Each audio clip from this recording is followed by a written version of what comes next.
Yeah, that's why I'm not. Because I'm here.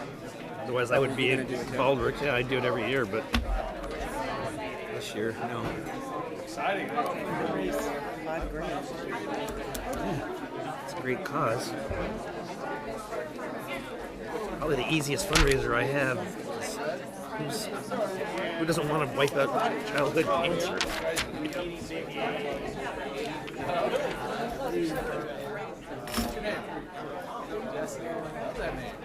Justin.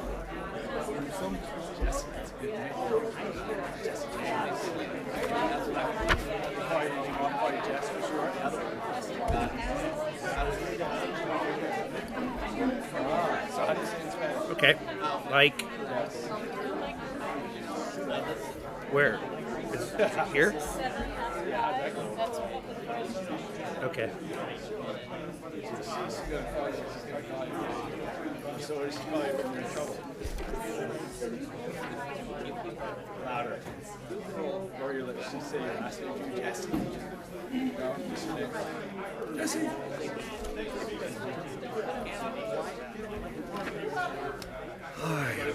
Jesse. Take care. Can I have your attention, please? We'd like to start in a couple of minutes, so if I can have everyone find a seat. Roger that. Speaker cards filled out so we can get started. If you need help in filling them out, please raise your hand. I'll be glad to help you. Combobulated.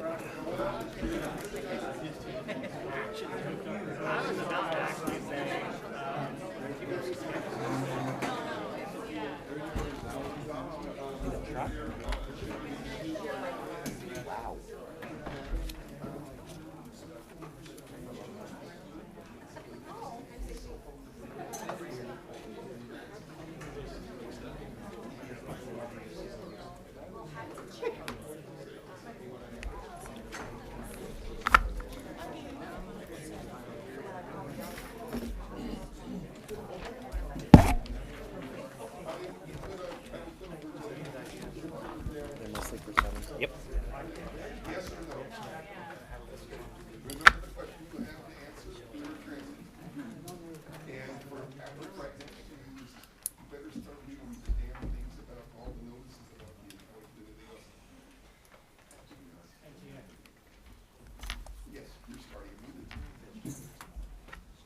Okay.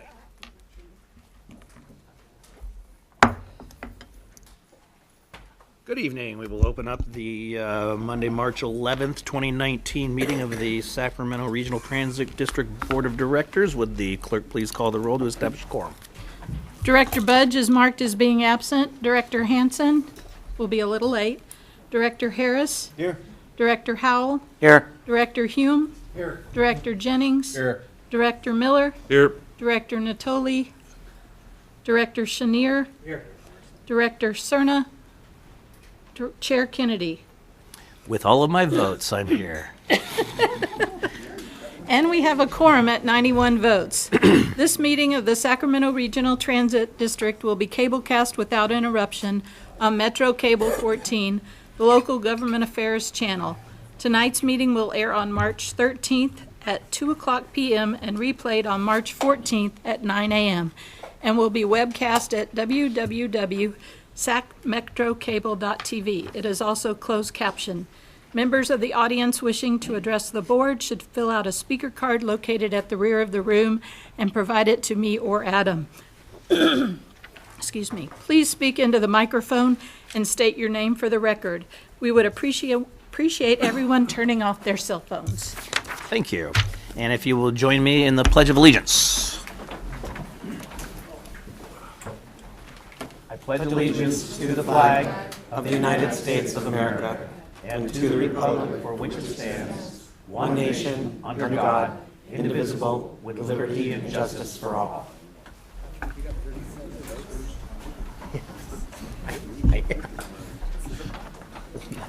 Let's get things going. Are we done? Adjourned?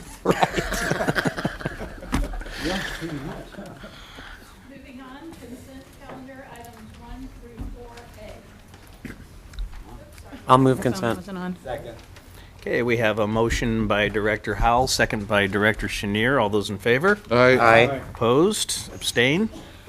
Motion carries at 91 votes. Item number 5, information. Hey, Phil. Anyway. Sorry. Item number 5, information. Anyway, SAC-RT Forward Update Marketing and Communications Plan. Well, there go my votes. I know.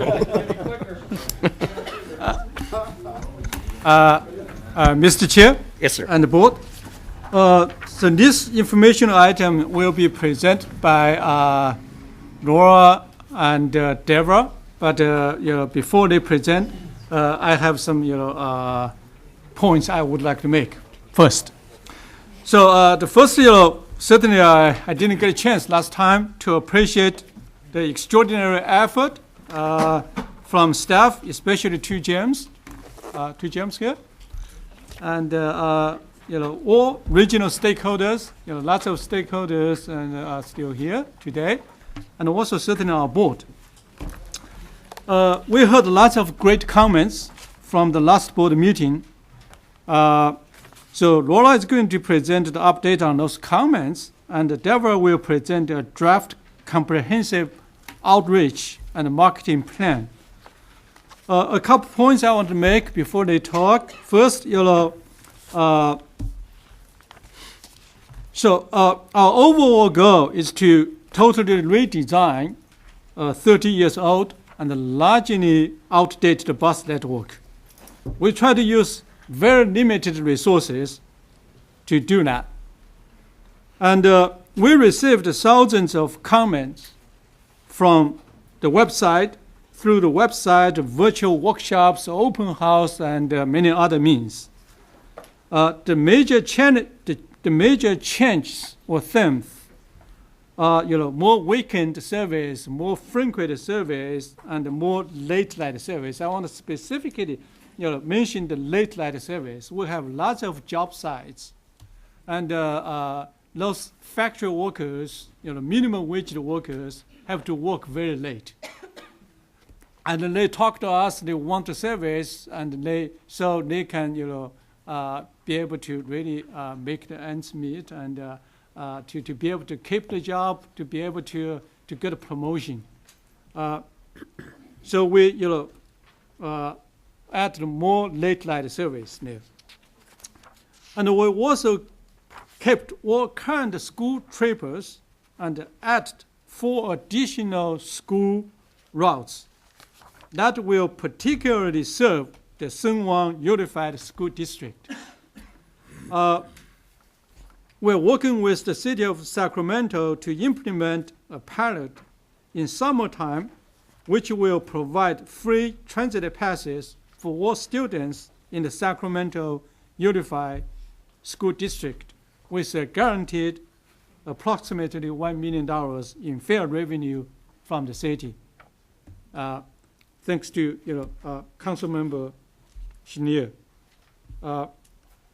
Also, we recognize that SAC-RT likely will take over Elk Grove E-Train service in July, and we understand we need more time to develop and implement a comprehensive strategic communication plan. And we will move implementation date from the June-July timeframe. Originally, we said June-July timeframe. We're going to implement this project. We're going to move that to September. So we will have 2 or 3 more months to communicate with our riders and the public. And we know how important to get this right for our customers, and we will not rush to implement.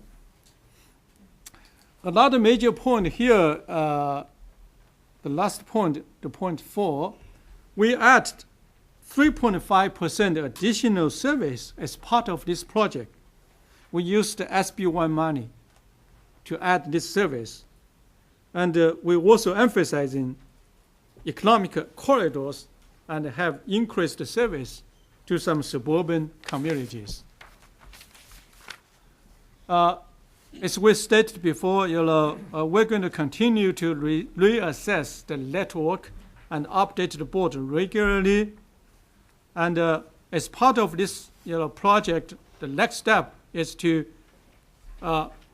examine our bus stop spacing and distance and develop criteria which will lead to additional time saving if the bus stops and distance are more reasonable.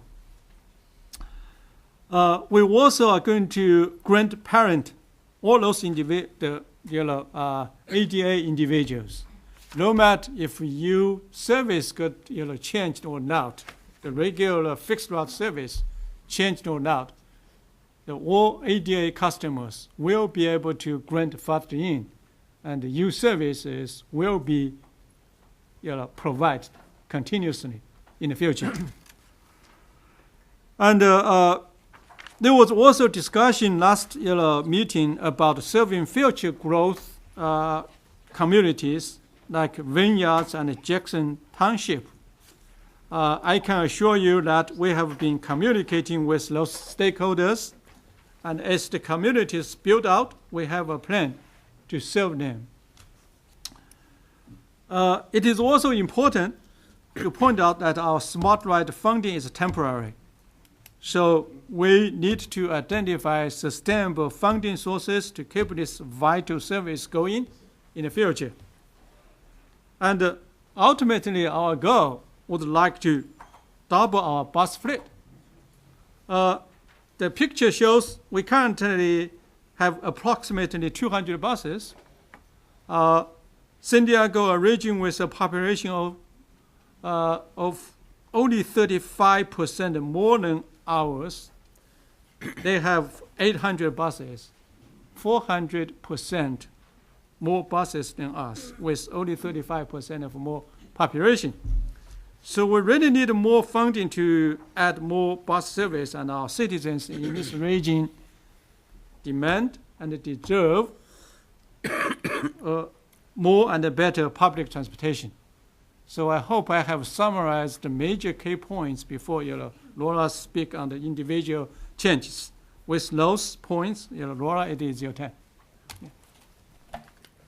Good evening. Evening.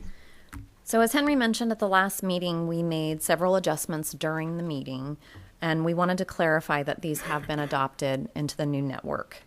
This includes later evening peak trips on the Route 2 and the Route 6. We are preserving the new Route 13 that will be combined with the Route 22, but adding an additional Route 113 peak route. The peak service was in the proposal we presented on the 25th, but it received a lot of public comment, so we adjusted it to slightly better follow the old Route 13 alignment. I'll talk about that in a little bit more detail on the next slide. We are keeping Route 68 on 44th Street, serving the Fruit Ridge Community Collaborative and other existing riders on 44th. And residents on La Riviera will now have weekend bus service with Route 84. Lastly, I wanted to mention that we're launching a planning effort on the Sunrise Boulevard corridor, and we'll provide more information on that topic at our next update.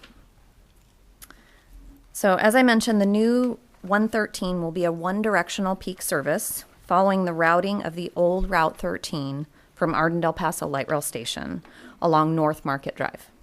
In addition, we'll be able to preserve our plan for the new Route 13, which will be combined with the current Route 22, that will provide crosstown service and give improved frequency, Saturday, Sunday, and holiday service to the South Natomas community and serve other key destinations. We work directly with the concerned employees on the North Market corridor, and some of whom attended our last board meeting, and thank you to them for bringing their concerns to our attention.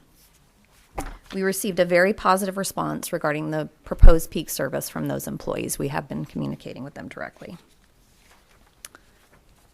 Okay, so we are planning to add 4 new peak trips to better serve high schools and middle schools in the San Juan School District.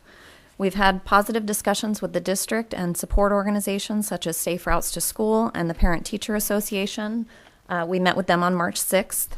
Raising school attendance is a key issue, and we were invited to participate in open houses to provide transit information and sell student passes on site for next school year. So that's a very positive outcome to their public comment.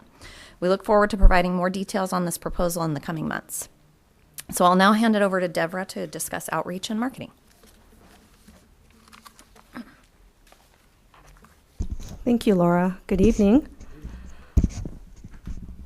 For more than a year, the SAC-RT Forward team has worked with our regional partners to develop the SAC-RT Forward plan. In the implementation phase, we will continue this collaborative, bottoms-up approach, ensuring the community and our customers are well informed of all the service changes. The roadmap to educate the public will be focused on 6 sectors: SAC-RT employees, elected officials, key stakeholders, community groups, the general public, and the media. Each sector will have a different focus. For example, frontline SAC-RT employees such as customer service representatives and operators and other staff that frequently engage with the public will be provided training on the service changes and with printed materials to reference and or hand out to the public. Elected officials such as yourselves will be provided messaging toolkits that include pre-written social media, artwork, and links to electronically share with your constituents through newsletters and social media platforms. For stakeholders and community groups, which includes neighborhood associations, service agencies, faith-based organizations, schools, chambers, business improvement districts, and community organizations, the SAC-RT Forward team will schedule presentations to go back out and inform them of the service changes that were approved, as well as provide printed materials in multiple languages. For the media, we will provide them with briefings, press releases, host a press conference during the first week of service, schedule appearances for television and radio programming, draft editorials, and encourage reporter ride-alongs. However, the number one priority will be reaching our customers and the general public, and no stone will be left unturned. Similar to our other outreach and marketing campaigns, we will implement 3 major elements for the SAC-RT Forward campaign, which is already underway. Owned, which includes materials we create and share with our riders. This includes our website, signage, social media, flyers, booklets, presentations, the online forum, email blasts, videos, passenger newsletter, interior and exterior bus and light rail advertising, and most importantly, engaging with the riders one-on-one while riding buses. Earned, well, we can gain recognition and a following through our communication channels, such as sharing social media, mass media outlets, online forum, community events, editorials, and others. Paid, where we will purchase digital, print, social media, radio, and TV ads. Tonight, I will provide an overview of what we have planned through the start of service. The campaign theme, Look Forward, will be the focus prior to the new service starting, and then it will switch to Moving You Forward after the new network is launched. Both themes will continue to tie back to the original project name, SAC-RT Forward, in order to keep consistency. We want our riders and the public to look forward to a number of improvements with the new bus network. We have divided the outreach and marketing into 4 phases. Phase 1 started on February 26th and will continue through the end of March. We have already placed mini posters and interior bus cards on all bus and light rail vehicles to announce the approved route changes, sent out a news release, updated the SAC-RT Forward webpage, sent out an email blast, posted on social media. It was the featured topic in this month's GM chat, handed out flyers to every customer in the customer service and sales center. Phase 2 will run from April 1st through the end of June. During this phase, we will continue using much of the same promotion as in Phase 1, plus we will take the show on the road in our SAC-RT Forward outreach bus. During this time, we will also have staff boarding all the routes impacted by the service changes to hand out route-specific information and answer questions. We will send out push notifications via our Alert SAC-RT and Bus Tracker apps, post on Nextdoor, distribute multi-language flyers and booklets that list details about each service change separated by route. These will be placed in all bus and light rail vehicles, community centers, libraries, businesses, resource centers, schools, and city halls, blanketing the Sacramento region. We'll post A-frame signage at key transit centers and bus stops, display electronic messages at light rail stations, distribute messaging toolkits, and start the placement of bus stop sidewalk advertising at almost every affected bus stop. Phase 3 will run from July 1st through the launch of new service. In this phase, we will continue almost everything in phases 1 and 2, plus start offering travel training to individuals with disabilities. posting how-to-ride videos, make PA announcements, have new pocket schedules available online, and printed copies for the public. Toward the end of this phase, we will have the new network system map available for purchase, pitch story ideas to the media, and encourage media ride-alongs. We will also launch a paid advertising campaign, which would include print, radio, digital, social media, and TV ads, and exterior and interior bus ads. And our street team, made up of SACRT volunteers, temporary help, and regional partners, would again deploy 2 weeks before and 2 weeks after implementation at key transit centers and bus stops and onboard buses to continue educating customers about the new network. Phase 4 will start from the first day of launch. Once we launch, we will switch the campaign theme from Look Forward to SACRT Moving You Forward, refocusing from changes are coming to changes are here. This phase also switches the focus from outreach to marketing. We will launch a new online forum, place an emphasis on advertising the new network, and encourage the public to try riding SACRT through direct mail, paid advertising, and offering free ride days. We would also like to share with you some of the new outreach concepts. With the comments that Director Jennings made during the last board meeting, SACRT, thank you, will launch the SACRT in Your Neighborhood online forum, which will be similar to Nextdoor. The forum will provide open dialogue between the public and SACRT staff about the new bus service. Riders can ask questions and SACRT staff will respond. This is an open forum where anyone can read the comments and questions at any time. In addition to A-frames placed at major transit centers and bus stops, we will use sidewalk advertising. This is a new form of marketing for SACRT that will use stencils and chalk to message riders about the service changes at all affected bus stops. This is a great way to get information out to customers where a traditional sign may not work. The branded SACRT Forward outreach bus will be decked out with signage, printed materials, and a large flat screen TV to play informational videos to engage both customers and the general public about the new network. As I touched on earlier, we will do extensive media outreach, including reporter ride-alongs, where we will invite reporters to ride around a few of the new routes and ask questions and get feedback from passengers. Send out news releases about the system changes and highlight key improvements to each region. And we plan to hold a press conference during the first week of new service. We will invite some of our transit partners to talk about the importance of a better transit network to connect to the region and more places and more services.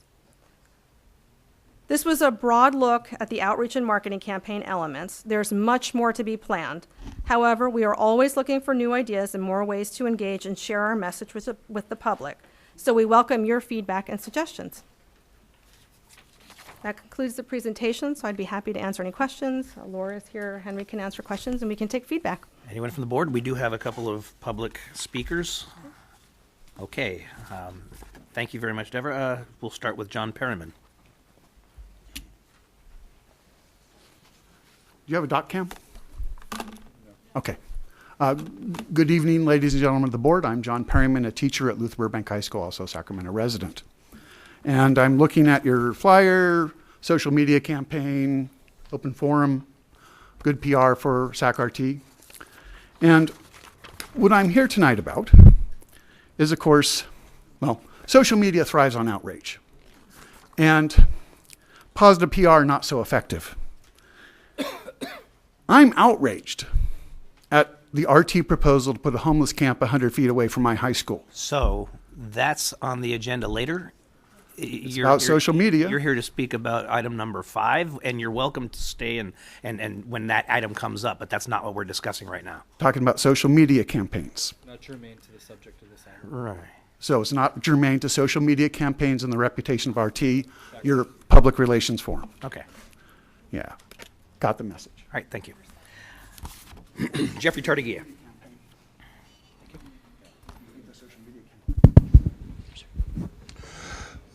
Jeff Tardigia. Last board meeting, I was complaining about scheduling.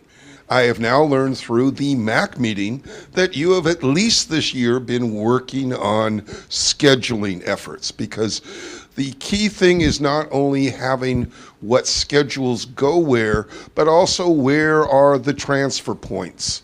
And I didn't believe, after spending 4 months' effort on that to get from the reverse of a year being spent on this, that you were going to be able to do that by June. So I'm glad to hear September is now the new target of deadline through there.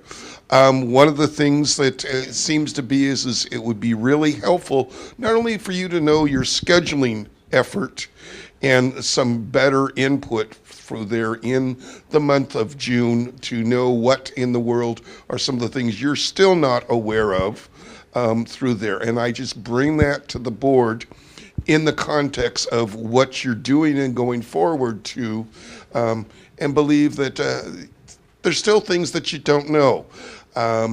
When public comment comes about, I will talk about some of those other aspects of things that you presently do not seem to be aware of in the context of trying to master both buses and light rail, and again, with the other changes through there. Hopefully you will be able to accommodate where Elk Grove travels through the region and whether that can supplement some areas of service that you are removing.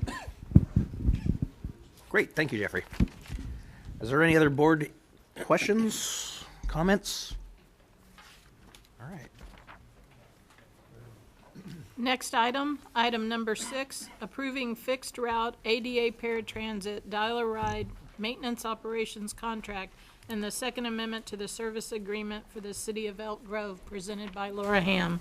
There are 2 resolutions that we're asking the board to move this evening. Move approval. We have a motion. Is there a second? Yes. We have a motion by Vice Chair Hansen and a second by Director Howell. Is there any comments or questions? Mr. Chair. Yes. I just want to thank the staff. I want to thank Director Hume. I think this agreement's a lot better than it was before, and it came through collaboration and a lot of hard work, and our team and the Elk Grove team deserves a lot of credit. Director Hume, thank you for all your hard work on this. And thank you all who served on the subcommittee. I appreciate it. All those in favor? Aye. Opposed? Abstained? Motion carries at 91 votes. So that was kind of a quiet way of history we just did there, by the way. Thank you. Next is item number 7, information. Update on the potential use of property at the Florin Road Light Rail Station for a homeless shelter, presented by Brent Berniker. Okay, so we do have quite a number of cards on this item. Sir, if you want to turn in another card to speak on it. You already did? Okay, thank you. And so because of the volume, I'm going to have public comments to 2 minutes.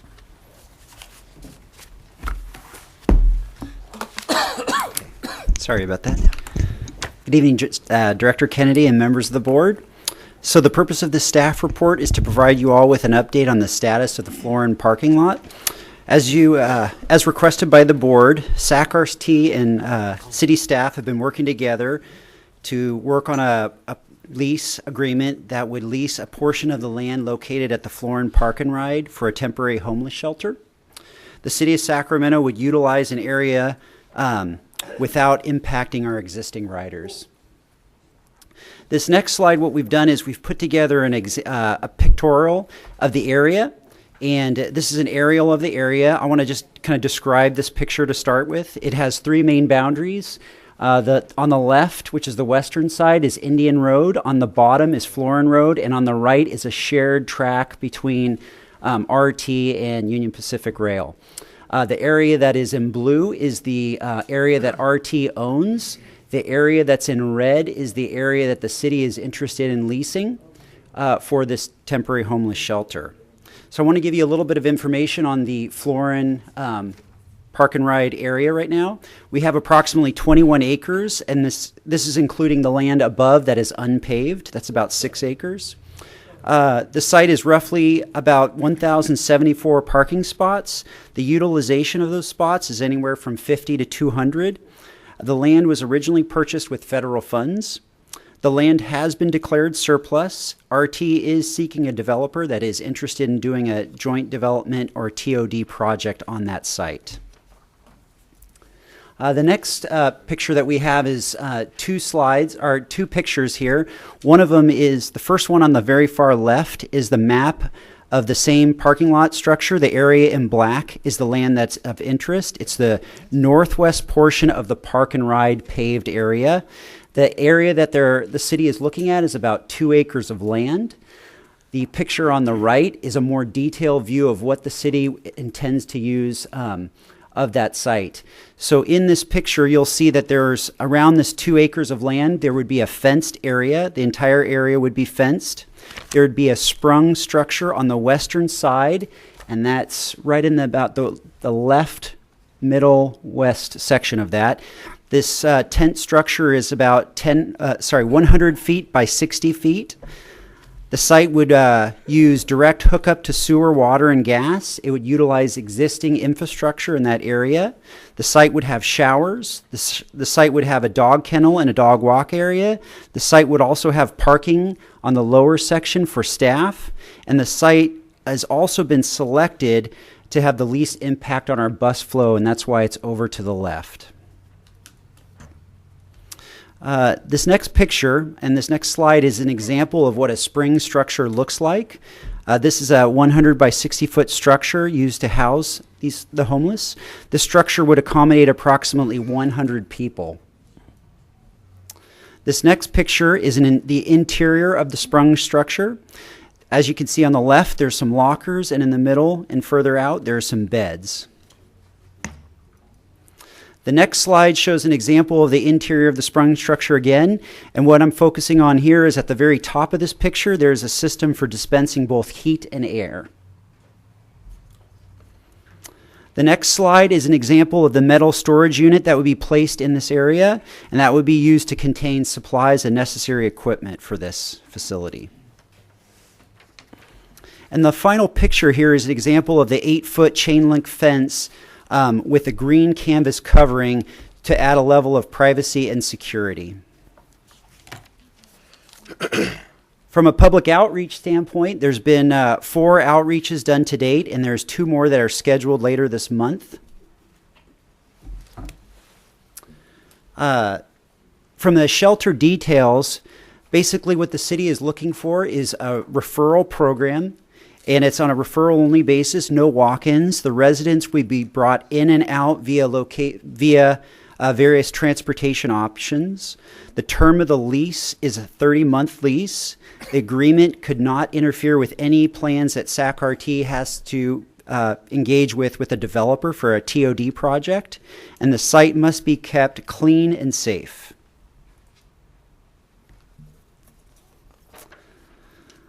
Some more terms that the city and SAC-RT must follow. Because it was bought with federal funds, the FTA is involved in this, and it requires concurrence. Also, with a federal purchase, you can't just lease the space for no value. There has to be received a fair value, and it must be incidental use. Next, there must be strong security language in this agreement to ensure safety on both parties. Also, we must have all operating and modification costs for the shelter must be paid for by the city. And fifthly, there must be strong indemnification language for SAC-RT. Some of the challenges that we see coming ahead are, it's a really short time frame at this point to get this completed by this winter. The FTA approval can take some time. The terms still need to be finalized between both parties. And then the terms in the agreement need to be voted on by the SAC-RT board, and the terms in agreement also need to be voted on by the city. And finally, the next steps that we see, there's 3 steps. There's obviously a lot more detail, but there's 3 major steps that we see coming forward. We need staff to still meet with the city to kind of work through some of these finer details about security, lighting, and so forth. And also, we've sent out that letter to the FTA just today requesting the approval. We've been on the phone with them, so we're receiving a little bit of feedback, but I do think that's going to take a little bit of time as a result of the government shutdown. And then finally, we plan on bringing this back to the SAC-RT board in the next few weeks for a vote. Okay. Thank you. Mr. Harris. Chair? Yes. Jeff's in the queue. Okay. Well, if you have direct questions, then go ahead and. No. Oh, no, okay, all right. Yes, sir. I had a direct question. You had a slide indicating that there's been dialogue with the city about the subject of security in general, and that's going to be an ongoing, refined dialogue. This is a unique situation in that we're not just looking at the circumstance and condition of a single property. This is a property that's part of a broad system. So have there been discussions, will there be discussions about how to maintain security, cleanliness, all the things that we've been striving to address system-wide for the last 3.5, 4 years, relative to the introduction of this use at this particular component part of the system? I think it's a good question. It's a difficult one because right now we're still in the middle of what does security mean from the city's perspective and what does it mean from RT's perspective. We've floated a couple proposals to the city. I'll explain my understanding from the city's perspective. They do not necessarily want to have a strong police presence in that area, because with homeless people, what we're trying to do is not create an environment that's difficult to manage. You want people that specifically work with homeless people. So from the city's perspective, they have their coordinators and some of their staff are there to kind of work through the specific issues related to the homeless people. However, from our perspective, what we're looking at is we would like cameras, lighting, potential guards, and things like that. I'm talking about the fact that that is a property where you have rolling stock, whether it be buses or trains, that will depart and arrive at that property. And so you're introducing a different use for the property or the adjacent property, I suppose. And so are you having discussions about, for instance, additional security on trains, additional maintenance folks on trains to perhaps be able to be nimble enough to address complaints of additional trash and left behind articles, those types of things? If that's the board's request, I can add that as well. Right now, I'm just asking the question, have you even brought that up? The discussion has been more around this station in particular. I think from a cleaning schedule perspective, like you said, we've done a great job of keeping the trains clean. I think if we start noticing that they are getting dirtier, then we would add more staff to assist in that.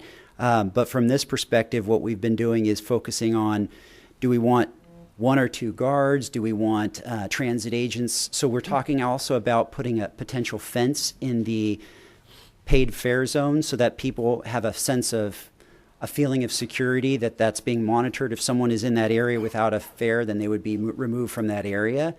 So we're doing a little bit, but again, it's specific to that station. So what we'll do is we'll go back and talk to them about, if we're starting to see a change in the blue line in particular, since gold line it probably wouldn't be as impacted from this as a result of cleanliness, that we would potentially need some cost reimbursement for increasing our cleanliness. I could do that. I think it's a hugely important part of this discussion, and it would really run cross-grain to everything that this board has been focused on for years now. A very concerted effort, as you no doubt understand, to enhance that experience so that we can attract more riders. I'm not saying I'm not necessarily opposed to it, but I think it's got to be something that comes with some really strong commitments from the city to, at their cost, address if necessary.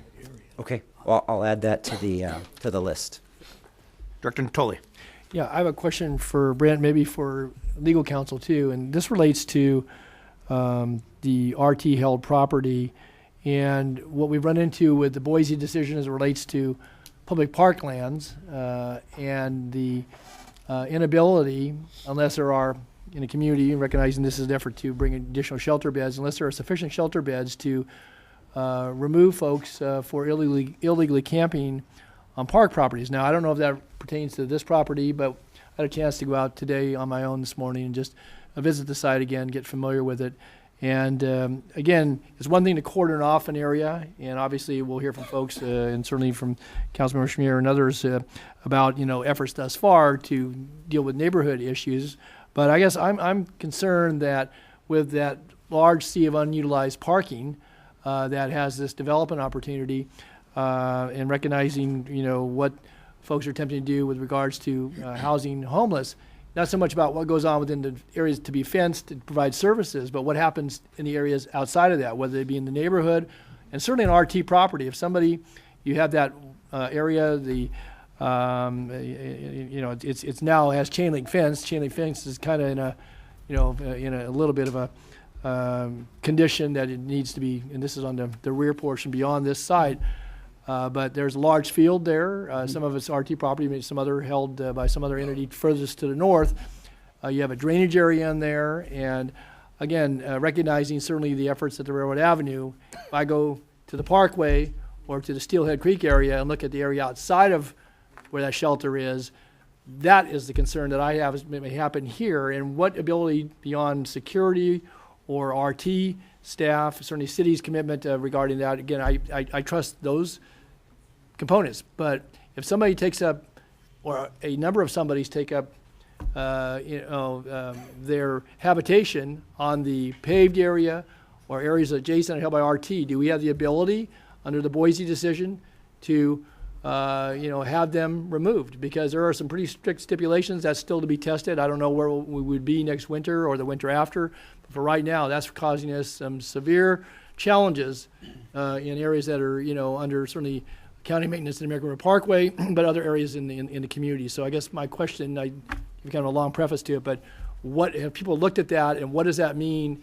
Not so much to the areas being, outlined here in your presentation, Brent, but to all the other areas there. From the standpoint of somebody taking up occupancy and saying, well, I'm not going to the shelter, but I'm camping here for the winter. Yeah. I'm going to turn to Matt. Do you want to talk a little bit about Brent. That's something that we'll need to look into further. I've made a note of your comment, Director Natoli. Okay. We'll look into that and get back to you. Okay, because I think it's important. Yeah. To have some, I think, there's a couple issues that you brought up, quite a bit of issues. One thing we have had discussion with the city staff is, even though that the land that they're looking at right now is the paved area, we are very aware that the area that you're talking about that is unpaved, there is some holes in the fence. We talked, part of that agreement will require that all the fencing in that area be repaired. We've also talked about potentially having gravel in that area so that if there is someone out and we need a police vehicle to be in that area, that we get some something set up so that we can monitor that area. So those are some things that we're working on, but it doesn't necessarily address your question about the habitating. Right. Okay. Or the habitating there. Okay. Yeah, wrong word. Sorry about that. Anything else? All right, then let's go to public testimony. And our first is Hillary Gould.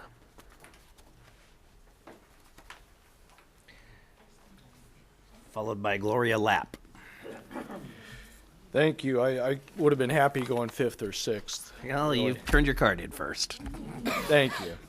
And thank the board for this opportunity to speak to you. And thank you, Don, for your question regarding off-site issues. And that's what I'd like to speak to you about this evening very briefly. We've got a lot of people behind me. But PBID 101, the property owners paid the freight out there within the district boundaries. And they are already paying more than their fair share of cleaning up after the homeless situation that we're experiencing out there. And to make my point, with the support of the board, the executive director, Corey DeRue, began an enhanced services program beginning in May of 2017, in large part to keep up with the increase in dumping by the homeless and their camps. To keep up with this increase in volume, she had to bring in a roll-off, a 40-yard dumpster, in June of 2018. In the 7 months of 2018, we collected 27.9 tons, just under 8,000 pounds a month, and we're on track to continue that pace in 2019. That was predominantly homeless-related articles going in there. Some of you may be familiar with the Winter Sanctuary put on by the faith-based organizations in the city and the county, and that just wrapped up in a number of districts that I serve. I'm sorry, let me backtrack. I administer the maintenance for the Florin Road Partnership and 6 other PBIDs in the city and county of Sacramento. I've been doing so for about 12 years. And Winter Sanctuary just wrapped up in another district that we service, And we had some serious issues with participants hanging around the district during the day, leaving piles of debris, litter, and syringes in their wake. We had roughly 100 different faces participating in the Carmichael Winter Sanctuary alone, and it sounds very similar to the number of participants we're going to have here. I've heard a lot of talk about security, but precious little about cleaning up after the residents off-site. We're going to wrap up there, Hillary. Okay. Thank you. You want me to go? Yeah. Okay. Thank you much. Thank Want to you. read about it later. Okay, thank you. Gloria Lapp. How many do you have? How many? 22. My name is Gloria Lapp, and I emailed all of you, plus the mayor, my comments in early February. So this evening, this proposed site is basically in a neighborhood, as you're well aware. This is an area surrounded by homes, businesses, and schools. Directly to the east is the mobile home park, Southgate Gate Mobile Home Estates. West is Woodbine neighborhood. Southeast is Luther Burbank High School. Students from surrounding neighborhoods walk through the parking lot there at the RT lot. On Indian Lane, these homes actually face that parking lot. Property values most likely will be devastating for these homeowners and the business owners. I realize this parking lot is underutilized, but a much better use would be to bring in businesses to bring some life back into Florin Road. This location being in a neighborhood is not an appropriate location for a shelter and would only be a temporary fix. I know Sacramento has a homeless issue and something needs to be done. I support any effort to help shelter the homeless. However, I feel this is a temporary fix is the wrong way to go. I recommend spending money on hiring more homeless navigators, which would be more of a permanent solution. If you vote yes to let this proposal to go through, you will be affecting many lives and help further the impact on an already depressed area. Thank you. Thank you. Barbara Ettrick.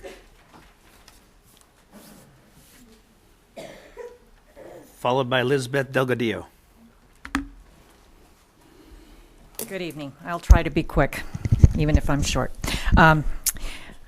I'm here tonight representing both Florin Road Partnership as the president of the board and as a small business owner on Florin Road. First, on behalf of Florin Road Partnership Foundation and our constituents, which are all the collective residents and non-residents who come from all over to visit our restaurants, partake in our services, and shop at our stores. We believe the proposed sprung shelter is just not a good use for this property. Property owners, businesses, and local government have invested much over the last 20 years to improve this district and win the battle from blight. Now, at the very moment in time when we're growing and able to see a bright future, all we've worked toward could be slowed at best and possibly reversed. As owner of a state farm agency on Florin Road for 10 years, I've been involved in the community and seen great progress in the district. I understand that the Florin RT station itself has experienced a 3% increase in ridership, and that compares to a 7% decline elsewhere, which equates to a plus 10% comparison for the Florin station. I can tell you firsthand that placement of a shelter here will reverse that kind of progress.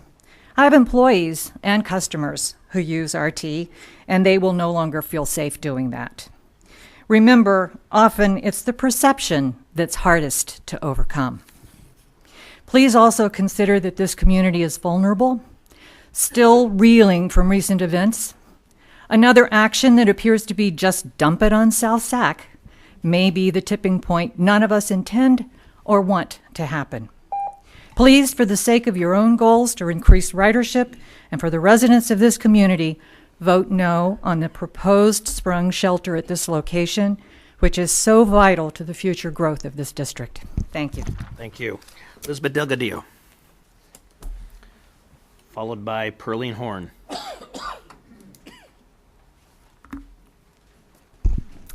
Hello, my name is Elizabeth Delgadillo, and I'm the manager of Southgate Mobile Estates.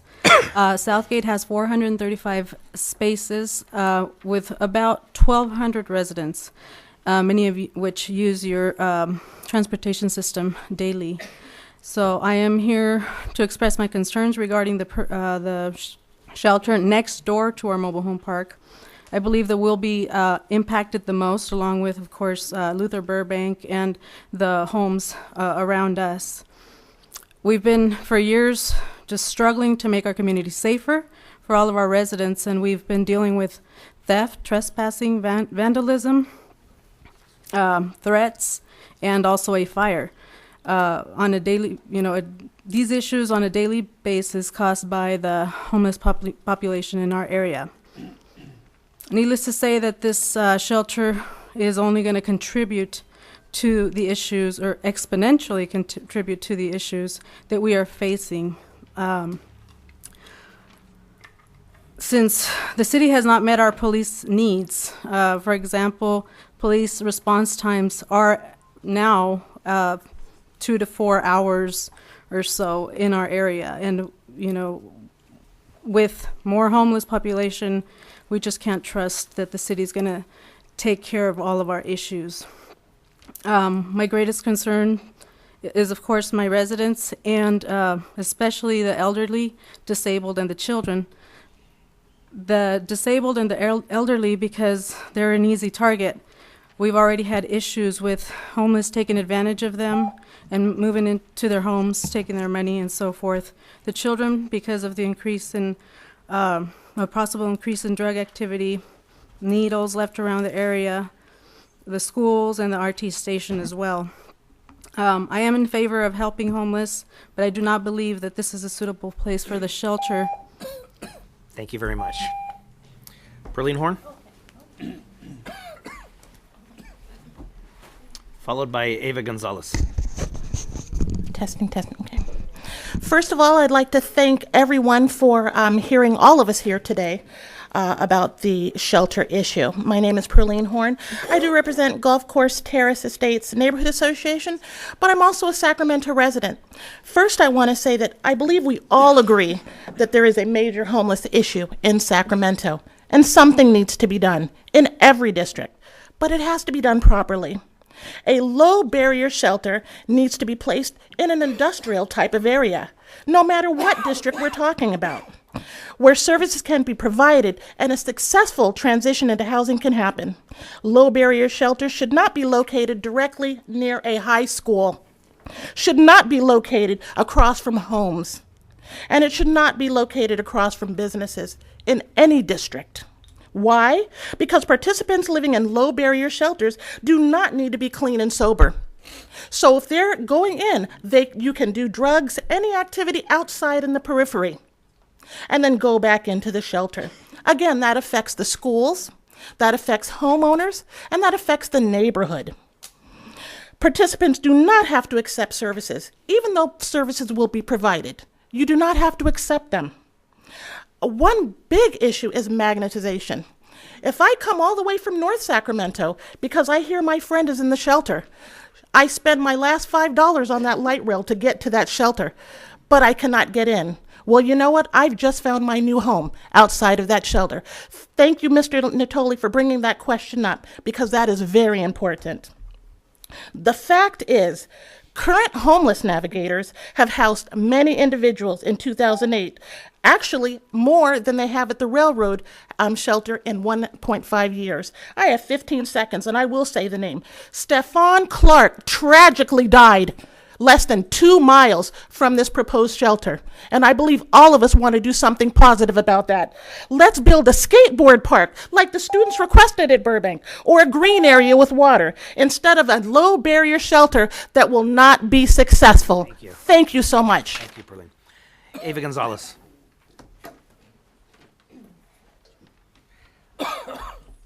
Followed by Bob Erlenbush. Thank you for this opportunity. My name is Eva Gonzalez, and I will be reading a letter on behalf of the owner of the Southgate Shopping Center located on Franklin and Florin. It's a long letter. Read fast. Yes. As the chief operating officer, Susan Rodson, of the Newmark Merrill Companies, owner of 365,000 square feet at the Southgate Plaza located on Florin and Franklin, I am writing to voice opposition to the proposed sprung structure, homeless shelter at the Florin Light Rail Station. We have invested millions of dollars at the Southgate Plaza to revitalize the physical appearance and security as the center. as well as sponsored many events to make the plaza better and to make the community feel welcome and safe. We currently spend over $400,000 a year to provide 24/7 security at Southgate Plaza. Over the last year, we have removed over 2,000 transients from the property, 300 panhandlers and solicitors, and over 100 homeless removed from dumpsters. Approximately 80% of the reported activity by the security at Southgate involves homelessness. Southgate Plaza has lost its grocery store, Walmart, Ross Dress for Less, and many other tenants due to the difficulty in attracting customers because of security issues and concerns. The center was over 60% vacant, contributing to the blight of the neighborhood. We purchased the shopping center, invested significantly in lighting improvements, and now the shopping center is 95% filled. While we are supportive of providing housing options to the growing number of homeless, we believe the proposed shelter will only add to the already growing concentration of homeless in these low-income neighborhoods. The area is already concentrated with social services and recently opened a GEO reentry service for federal parolees. The homeless who are served by the shelter will be on the streets in our neighborhood during the day, pushing carts, panhandling, loitering, and drug dealing and stealing. Thank you very much. Thank you, Ava. And by the way, that letter will be distributed to everybody on the Thank board. you. Okay. Bob Erlenbush, followed by David Vira. Dale Vira, sorry.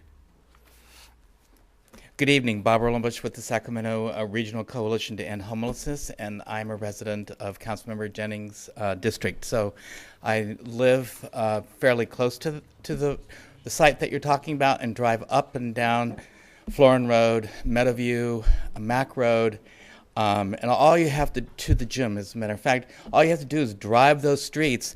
I don't know what people are talking about in terms that you've already heard. The homeless people are already there. We've heard testimony from the Black Children's Crusade that they're seeing more and more homeless families up and down Meadowview and Mack Road. This is a way to provide safety for homeless people. I don't know if the audience understands that 1 out of every 6 days, a homeless person dies. Almost 35% die very violent deaths. We're talking about blunt force head injury. We're talking about murders, gunshots, stabbings, not homeless on homeless, but people who prey on homeless people who disproportionately are getting old just like I am. The bottom line is we have an increasing senior, very vulnerable population of women, children, and seniors. The whole purpose of this shelter, and I congratulate Councilmember Chenier and the other council people who are considering these types of programs to meet the mayor's challenge, because we have a crisis out on the streets. I think you've done due diligence in terms of addressing community issues of lighting and security. And I would encourage you, if around the issue of picking up trash, I've said it many times before, why not hire homeless people, create a homeless employment program for homeless people to pick up trash if that's a concern. Emily can speak better than I can that the railroad shelter is a proven model that works. Thank you, Bob. And I look forward to your support. Thank you. Thank you. Dale Vira.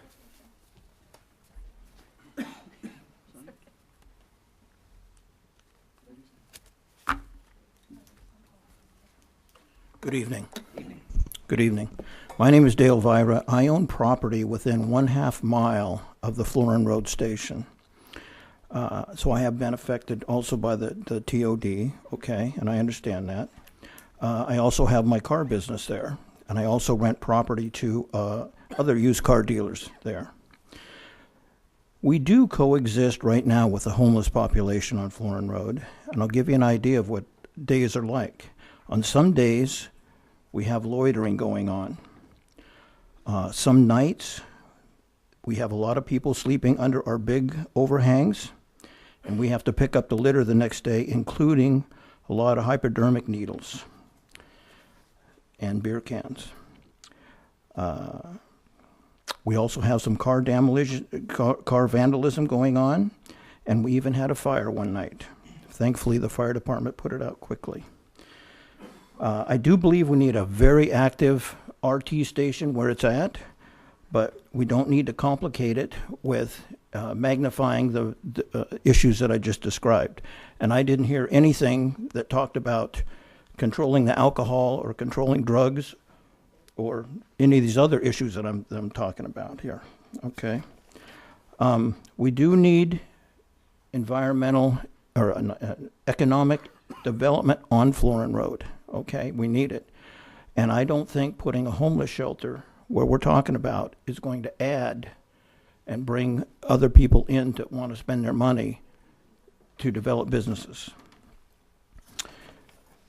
So in short, I'll just wrap this up here, okay, is that, you know, homeless is a real problem. There's no doubt about that.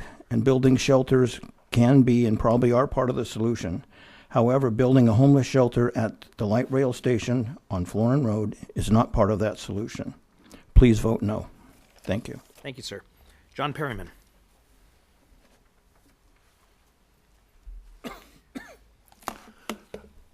Polling my students, about a third have no opinion, and it's about 20-1 opposed.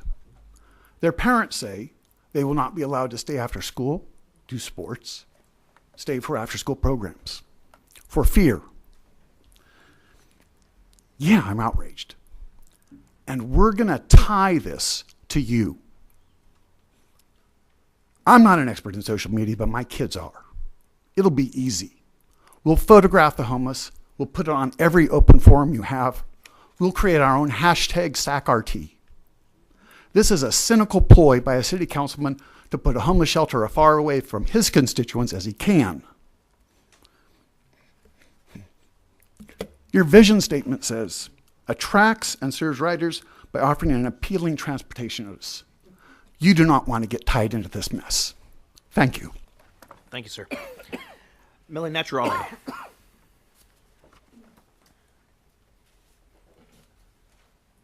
can put that map up of where the RT is going to be next to the Southgate Estates. Would you? Perfect. For the record, my name is Melanie Naturale, and I'm a resident of Southgate Mobile Estates. And just a little feedback, nobody wants this in our neighborhood. And to tell you, you're familiar with Well Space Health, fantastic program, done a lot of great things. This is really when the homeless problem started for us. Unfortunately, even though they have these great, hey, you can't come in with drugs or alcohol, they're all camping out there on Luther. 3 times I've had to bring it to the police attention. I even had one say, oh, no, we don't. We've had too many cutbacks with police force. I've been in many situations where I've needed the police, and again, as it's been noted, might take 45 minutes to an hour to get somebody out there. So currently we don't have the security, and not only that, but we've got fires going on at least twice a year in the back area there that's owned by that RT. You've got the school. What they're doing now is they're crossing through the neighborhood, and during the day is what the problem is. I think it would be great.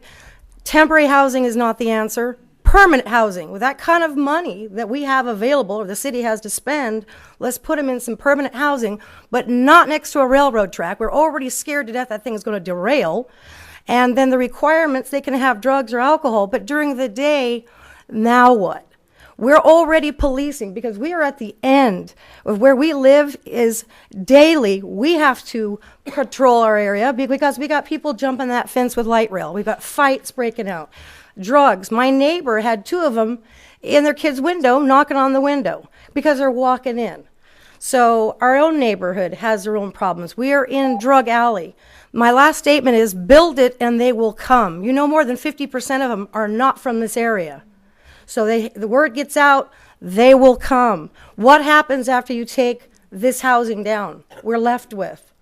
But that is our concerns, is unfortunately, we have heard, yeah, there's some great programs, but these are not with children and families. Thank you very much. Thank you. Scott Naturale. Okay. That's a happily married man.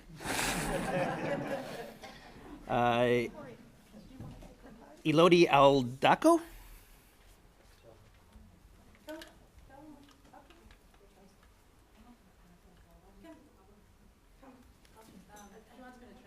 That's fine. And if we're translating, we'll give you a little extra time. Okay, good. I don't know. I'll try to do my best. Buenas tardes. Mi nombre es Elodia Aldaco. Buenas tardes. Y estoy aquí por la misma razón que estamos todos. She's here for the same reason we are all here. No tengo nada en contra de estas personas que son homeless, She pero doesn't yo, have anything against these homeless people. pero pienso que no están escogiendo el lugar correcto, porque donde nosotros vivimos hay muchos niños y han asustado a mis niños tocando la ventana atrás de su cuarto. She doesn't believe that it is the right place for this shelter. Since we have a lot of children in our area, she has children. She's had people knocking at the back window of her children's rooms. Se robaron unas bolsas de botes y no es por los botes, tuvimos que poner cámaras y poner un gate porque ellos se traspasan. Los hemos encontrado durmiendo atrás. They had to set up a gate and cameras throughout because they come in through the backside and they steal whatever's on the driveway, cans, things like that. Y se han estado quedando dormidos atrás en la yarda. And they have slept in her backyard several times. Y pues es algo peligroso. Yeah, it's just something that's dangerous. Es todo. Gracias. That's it. Thank you. Muchas gracias. Corey DeRue.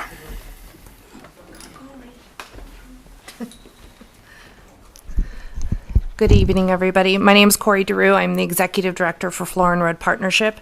I represent one of the aging corridors in South Sacramento. We operated on a $325,000 budget for nearly 15 years. Now, with our renewal successfully passed, we are finally beginning to get back on our feet financially, slowly improving our district. We are not out of the woods yet. Daily, we face issues, using over 54% of our budget on our clean and safe services. I'm here today on behalf of my board of directors to speak against the proposed homeless shelter at the Florin Station for the following reasons: needles, human waste, carts, debris, bottles, cans, alcohol.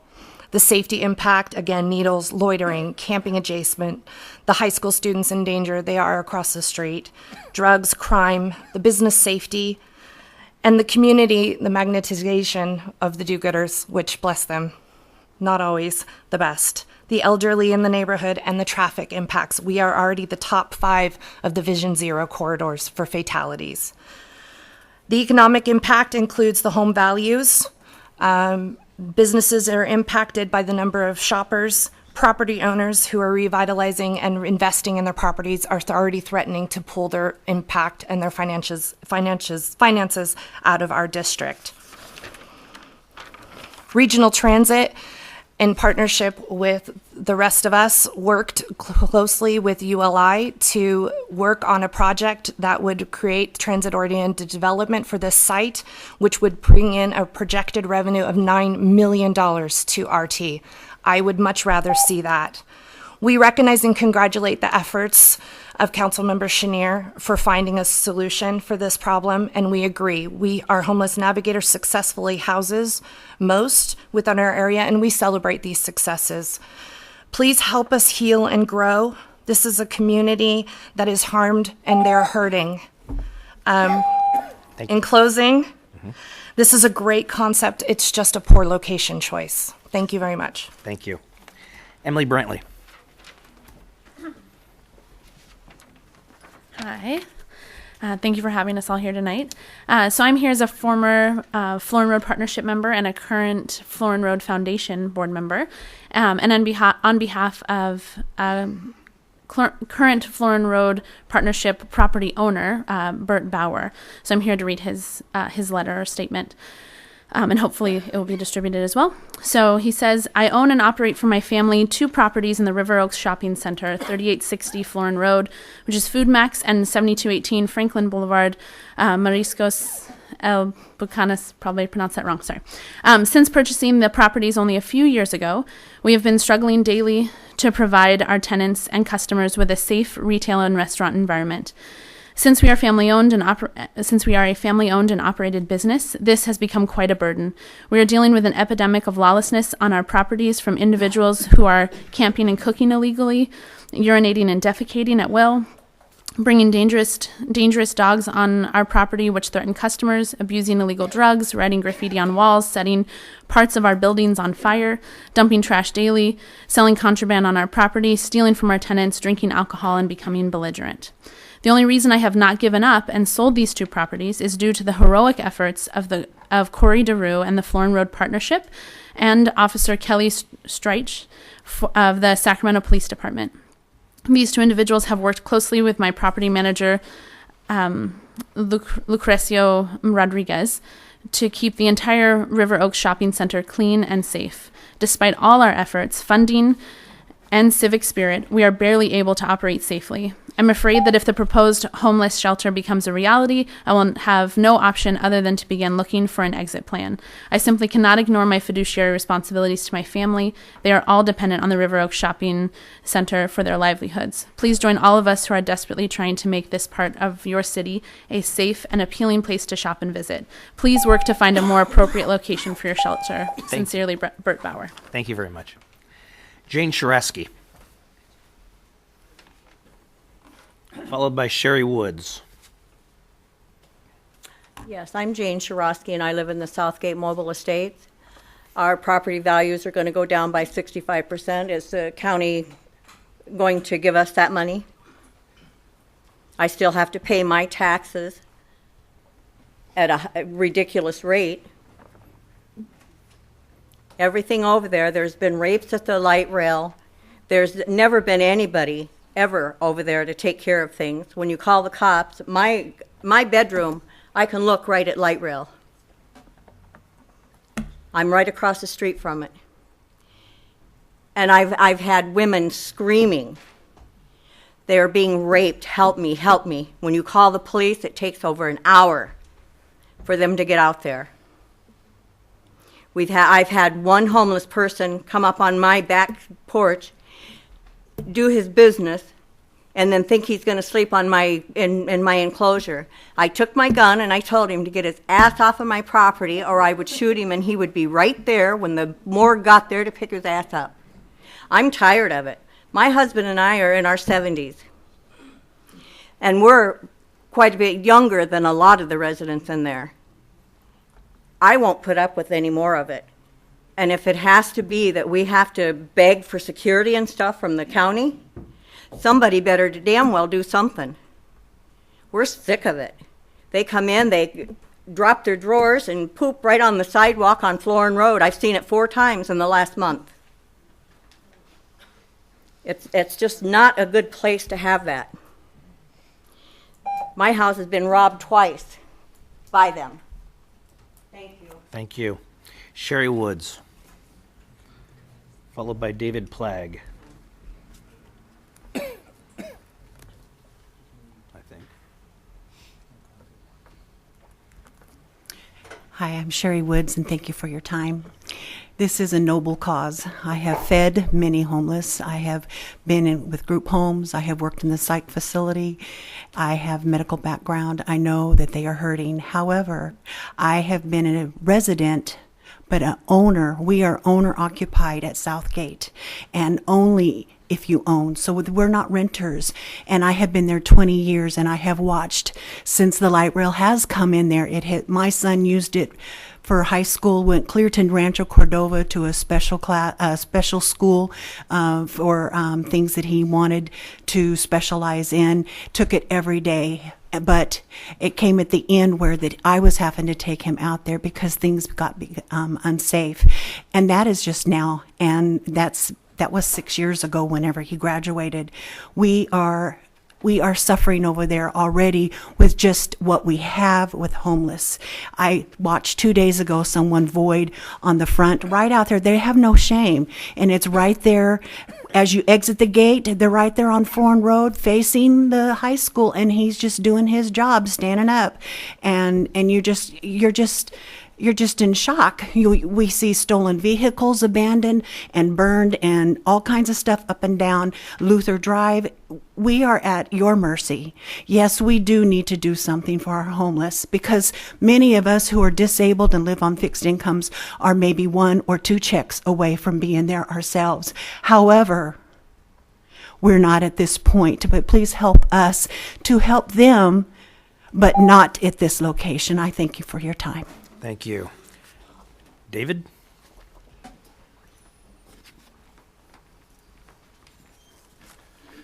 you have those up? Good evening, Board. My name is David Plagg, and I'm with the Del Paso Boulevard Partnership. I would like to give you a firsthand account of what the homeless shelter would look like on Florin Road, because Del Paso Boulevard, has one. It's not the problem of the shelter, and hopefully, Emily, you would agree, that it's not the shelter, it's the people that come around it, and you're not going to be able to move them. I've got these things all up and down the riverbanks, right on the other side of Railroad, and I cannot get them moved. The city won't move them. It's just a mess. And if you put this in here, it's going to be sitting right in Florin Road, right in the middle of a business district, which is really sad.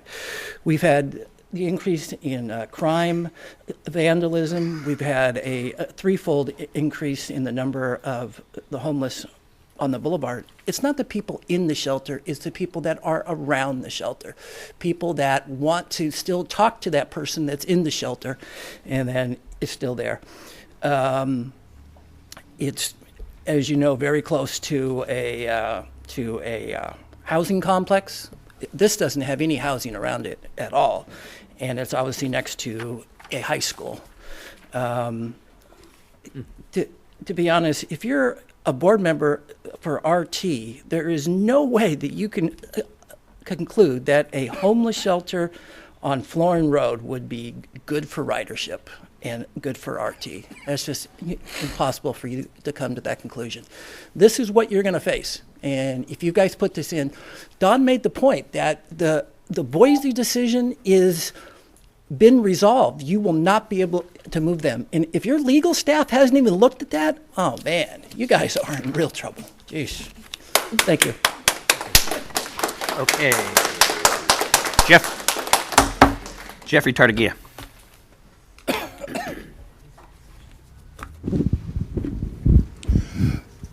Jeff Tartagia. I come to you from the side of having to spend with Winter Sanctuary and being involved with Sacramento Steps Forward, being involved with your point in time count, both 15 and now. We, as an organization, offered some support for this because it was an attempt of addressing the homeless problem. The question I had for Jay, and I still have repeated for Jay, why in the world did you not do a feasibility of other locations than Florin? Because, both the Royal Oaks property was a area that homeless were at, and whether you consider that, and also the Power Inn was also likely was a area that you had this type of a homeless situation. You have various other hidden locations that will become disclosed this next year, but I quickly learned that this is something that's, again, temporary, and it seems like it's basically taking the railroad project, closing it out, and moving it to this location. You need to have at least 4 other sites. One of them needs to be in Steve Henson's downtown area that addresses where you can possibly put 100 people in. But I look at 47th and I look at Meadowview and see locations that likewise, if this goes through, you're going to have to likewise consider. But it would be great if there had been a better sense of feasibility taking place about this with other areas. Thank you, Jeffrey. Ernie Lair.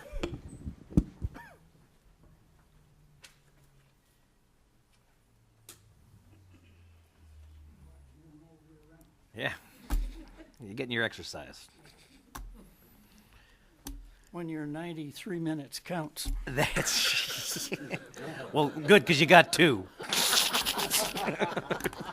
Mr. Chairman, members of the board, the new information item that you received could include an analysis and comment as to whether this project will enhance your mission. What's your mission? Does this work with your mission? It's my judgment that it doesn't, and in fact, it's detrimental to your mission. In a worst-case scenario, federal funds could be withheld or even reclaimed if it's determined that the project is off the tracks. The FTA is not ruled, but you're aware of the bullet train and the Oroville Dam issues.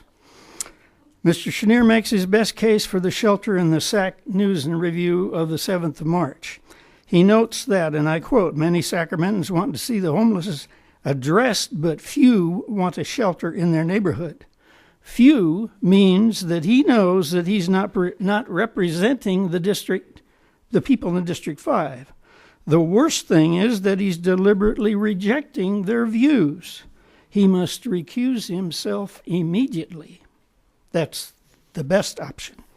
This is not in RT's interest. For example, passes will enable these homeless to go on field trips and enjoy a day at the community college with a younger set.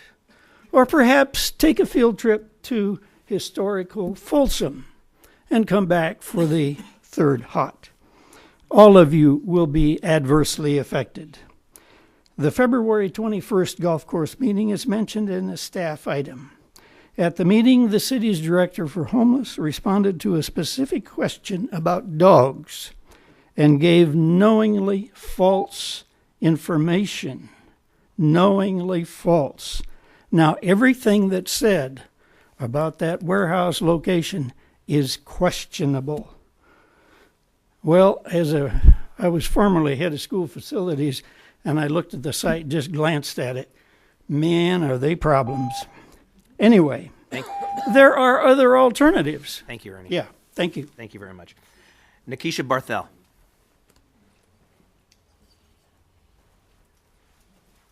That was my great-grandfather's last name. Oh, yeah? Oh, wow. With an H or no H? Yeah, no, it's exactly like that. Oh, okay. Hey, so I'm Nikisha Barthel. And we're not related. Okay. I don't know. I would not be to him. Right. Gotta look up some things now. So my name is Nikisha Barthel. I'm a long-term resident here in Sacramento. I went to Burbank, and I'm also a business owner on Florin Road. I'm totally against the triage center. You know, I'm already in a disadvantaged neighborhood.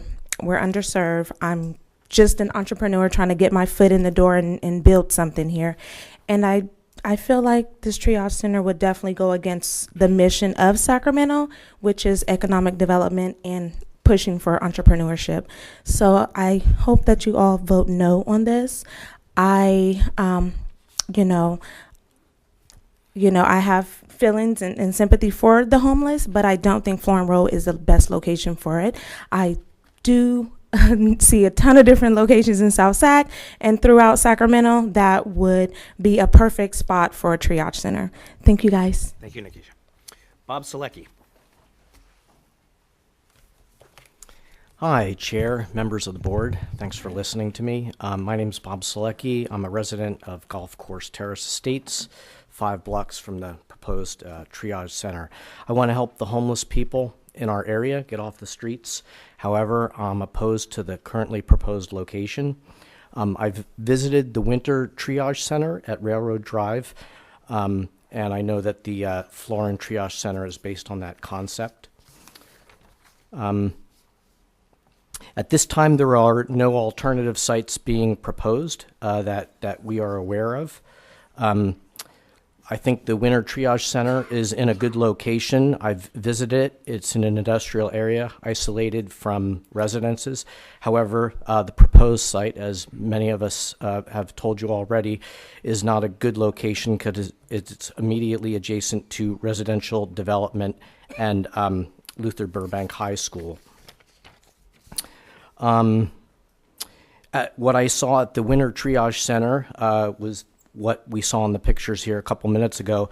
Tens of friends of clients in the facility. The facility looked good to me, but yeah, all around it, there's just all these people camped around. And so if there's this proposed site at the Florin Station, you're going to have these people coming from all over Sacramento, infiltrating our neighborhoods. And what are the increased number of security officials hired for the triage center going to do with the tens or possibly hundreds of homeless people migrating through our neighborhoods.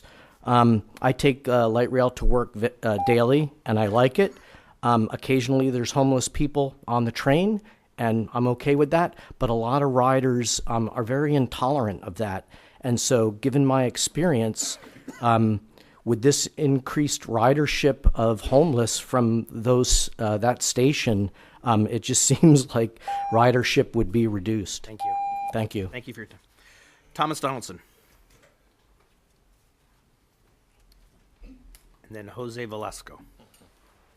Good evening. I'm Tom Donaldson. I own a 74,000 square foot office complex on Florin Road, purchased in 2003.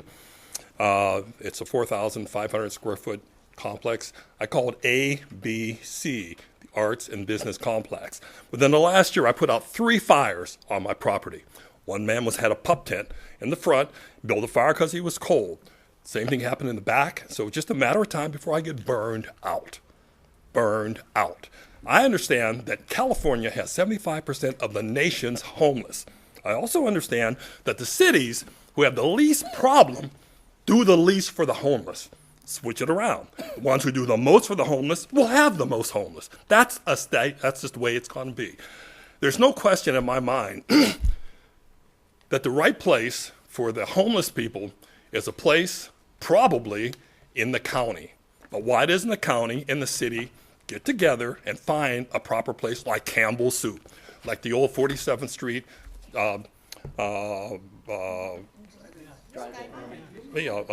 drive-in theater, not too far from the RT. Why? I don't know. Anyway, we're on borrowed time, and that's just the way it is. Thank you. Thank you. Jose Velasco.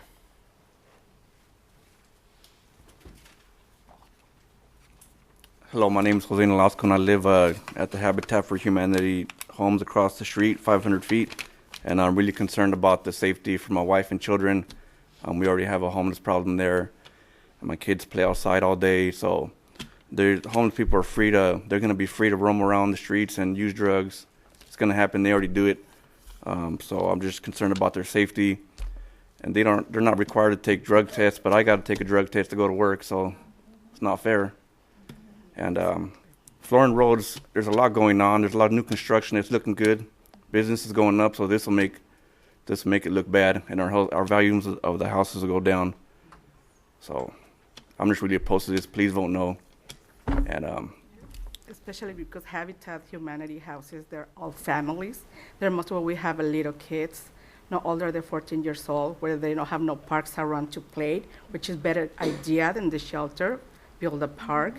And then it's going to be like really conserved because they don't have another place to play. You know, everybody get together just in those small streets right there. Yeah, we're really concerned about, the safety of our children because there's lots of kids who play outside.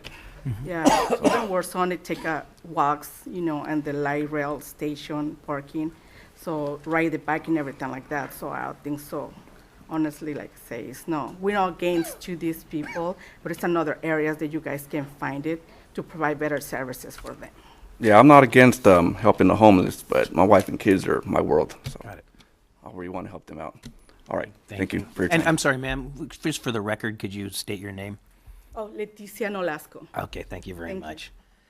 His shirt was a little suspect, but okay.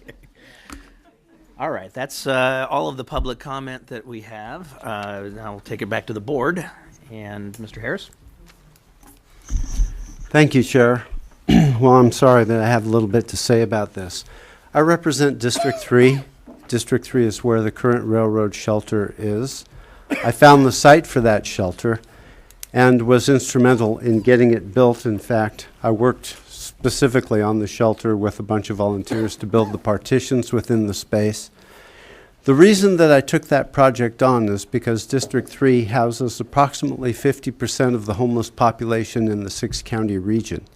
In other words, the River District, my area, and the American River Parkway is homeless central for 6 counties. Therefore, homelessness is a big part of my job. It's what I deal with every day. Probably about 40% of my time as a councilman is spent on homeless issues. I went with Emily and other people from Parks and the police department to San Francisco a few years ago now to look at their navigation and triage center because we were floundering in the city of Sacramento. We're having a huge amount of impacts from homelessness, and we had no plan to move forward. We liked the triage idea. We put our heads together. It eventually ended in the creation of the triage shelter. You know, it's been enormously successful. We have housed about, I think, 171 of the most service-resistant people in the city. This can be done. Applying services in a triage setting actually causes people to envision a different way forward in their lives. I can tell you this, if you do nothing, the impacts of homelessness here will just simply increase. You already, many of you have testified about the impacts of homelessness and the lack of mitigations for those impacts in your area. The railroad shelter and the other processes that we've put in place in the River District are helping, but it's a matter of capacity. We're just not getting on top of the curve.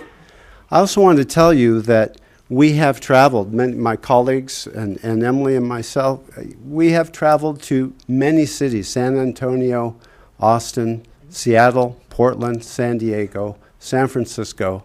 I've been to San Jose as well, to look at what they are putting in place to deal with their homeless populations. We've gleaned the best ideas, I believe, to deal with our homeless population. And our population is much, much lower than any other major West Coast city. We have 3,600 unhoused, chronically unhoused people in Sacramento. Portland has 10,000, Seattle 16,000, the Bay Area 10,000, San Jose 14,000, San Diego 34,000, LA County 68,000 unhoused individuals.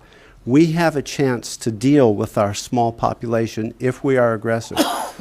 Someone said that the RT site would be a replacement for railroad. Not so. Let me tell you about our actual plans that we're doing right now as a result of the Mayor's Challenge to spread the load throughout the city. You know, it would be very simple to say just do it all in D3. Quite frankly, I'd be happy to open several shelters in D3, and I have a plan to open one at Cal Expo when railroad closes. Somebody mentioned, Jeffrey Tartagia mentioned the old Royal Oak site. That is still a possibility, although there's some resistance from the council member in that area.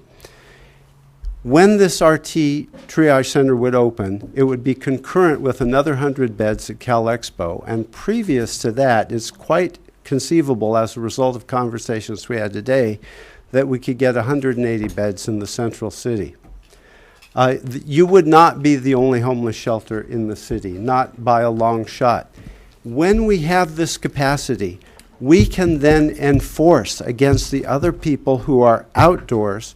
As long as we have shelter bed capacity, we can move people along where camps get entrenched and bad things start happening. That's a result of the Boise decision.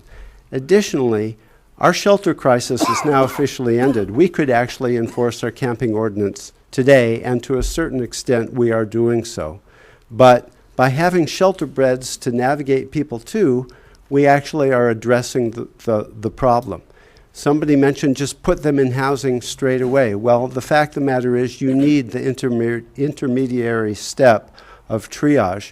We're talking about people with a plethora of issues, big, deep issues, drug abuse, mental infirmity, medical issues, legal issues, financial issues. It takes a lot of work to take a person with that level of problems, that degeneration in their life, to make them successful in any house situation. I'm a believer in this because it worked in my district, and I will be relentless, as Henry would always say, to work on this homeless issue. If we do nothing, we're sunk. Our population will rise quickly in Sacramento, and the mitigations will be enormous. Just go to Portland or go to Seattle, swivel your head around, look at what they're dealing with. We could be there very quickly, except for the programs that we are instituting. You know, as far as safety goes, I just had a homeless murder in my district 2 days ago. It also involved a rape. There is a real problem out on the streets. We need to address this. It's tremendous. We have not had a bunch of needles all over the railroad area. And as far as the pictures that Mr. Plagg showed, let me tell you, this was all ready before we started railroad. This was one of the heaviest concentration of homeless camps in the city and has been for years. People were not attracted to the railroad shelter. That's absolutely not the case. They were attracted for other reasons. The biggest reason? Because faith groups came and started feeding the homeless near the railroad shelter. And so when food or clothing is available, people will come. And that is something that we have to safeguard against in terms of running any shelter moving forward. It's an inadvertent impact for people who want to help. You know, I don't want to take up all the air in the room, but I have to tell you that the fears that were voiced tonight did not come true because of the railroad shelter. We helped. We actually got a lot of people off the street. And if we do more of it, we can enforce against those who remain on the street, and we have a place to take them where we can start to deal with their issues.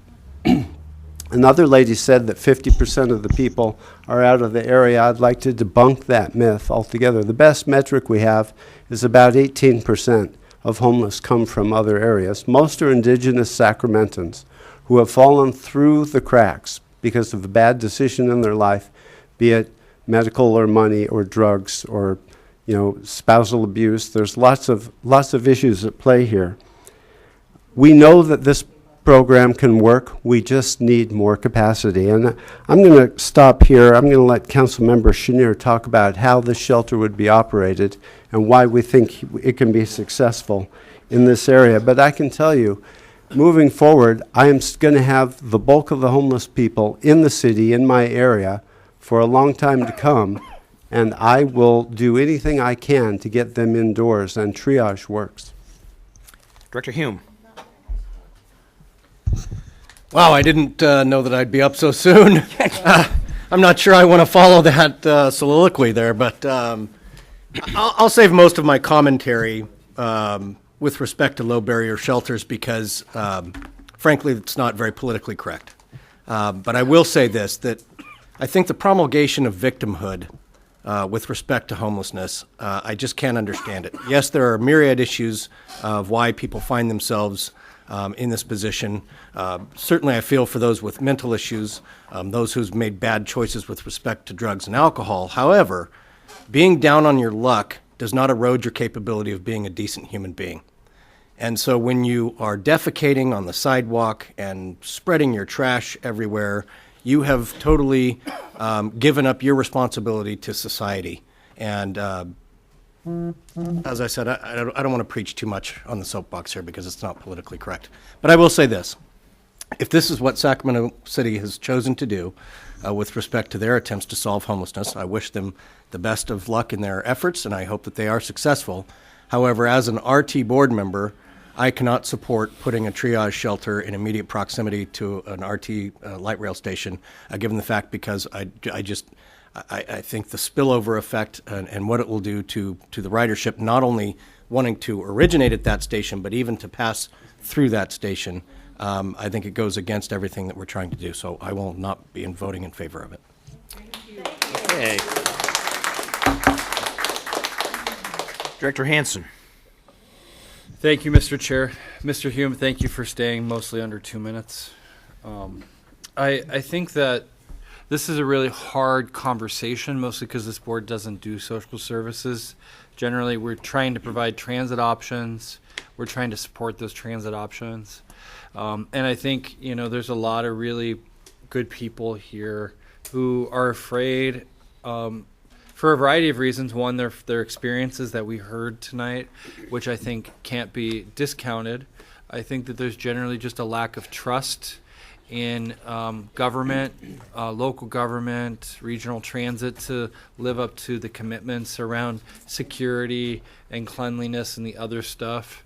And then I think just homelessness is one of those things that for a lot of folks, it does make us worry. I live in Alkali Flat, and I hear people screaming day, night. I'm not immune to it. We live not far from Loaves and Fishes and Chavez Plaza, and a lot of people complain to me a lot about, what's going on, why can't we do things. To some extent, I really empathize with that, but I also know the flip side of that story. And as people were talking tonight, I was really thinking about, the successes that we've shown using this model, and the other side of it, which is that people are genuinely not confident that it works.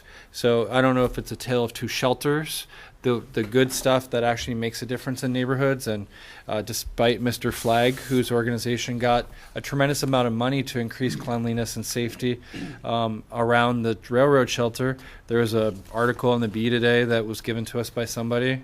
We do still read the Bee and subscribe. Teresa, congratulations. She's the Bee reporter covering this. I encourage you all to pay for your subscriptions. But this gentleman, Andy Hernandez, said it's actually been a big benefit to the neighborhood. And he's a resident. I don't know Mr. Hernandez, but it was very interesting to read that as I was hearing all the fears.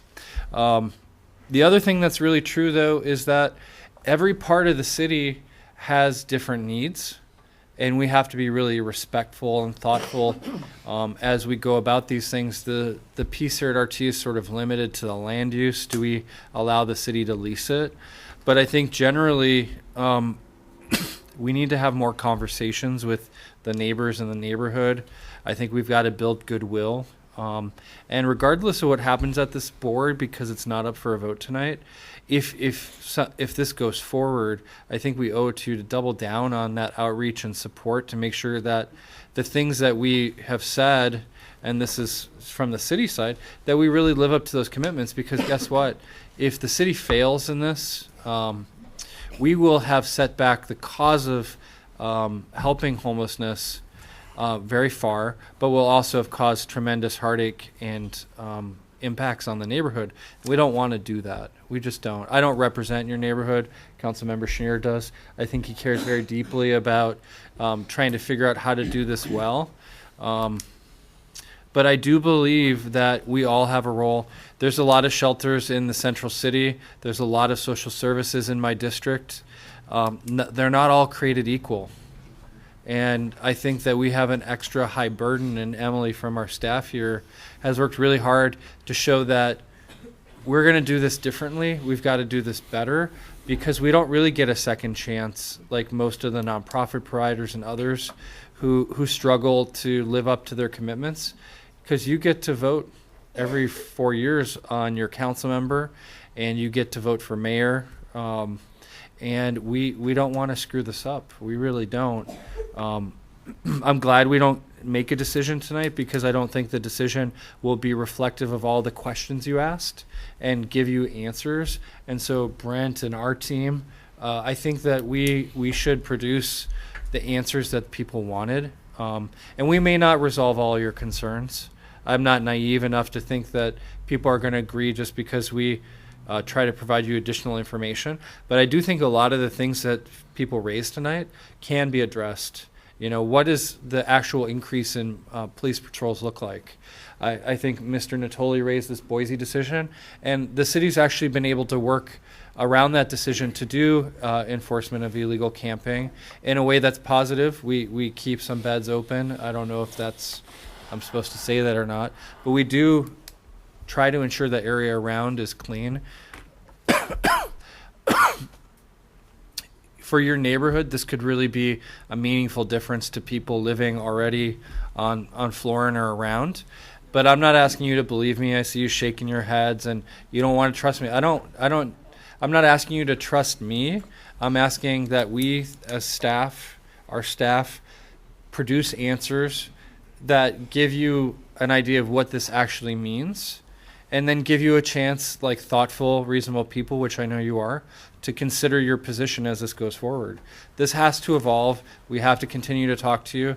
And I think there's a real chance over the course of this process to at least reduce some of the anxiety, build maybe a little bit of trust, and I think that involves honesty about what will really happen and what won't.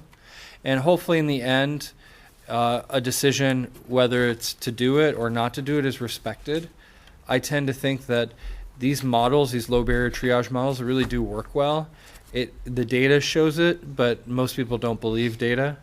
So let's continue to build agreements between the community, the PBID, RT, and the city to support whatever happens, so that you feel like you have some security. Director Chenier. Thank you, Chair. Appreciate it. Okay. I'll be fine. Okay. Allergies now, probably.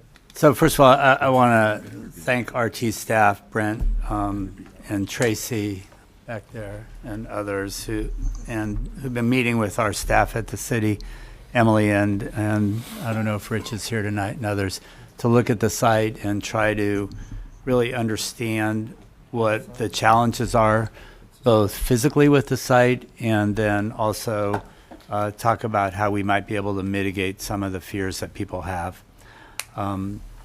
So thank you for that time, and I know that we have lots more discussions because, originally we talked about bringing this to the board for a vote tonight. I don't think we were nearly ready, and I think we need to have answers to a lot of the questions that have been raised tonight. We've done some community outreach, as Brent put up on the board. We have another meeting scheduled for the 21st. We've asked the school to work with us to set something up specifically for parents. I've also asked the school to set something up to go and talk with students, particularly in the Law and Social Justice Academy at the school. I'm going, I think, either this week or next week to speak with the mobile home folks as well, and I sat down with the owner of that property. So we want to continue to have discussions about what the potential impacts might be, both positive and negative, of placing a site at the Florence station. We have looked at many sites. And so Jeffrey, I want to just assure you that this is not, oh, let's do that one. And we actually hired 2 real estate agents from the city to look at private properties around. We've looked at every city property that has the potential for a site. And we actually have some others that are still under consideration.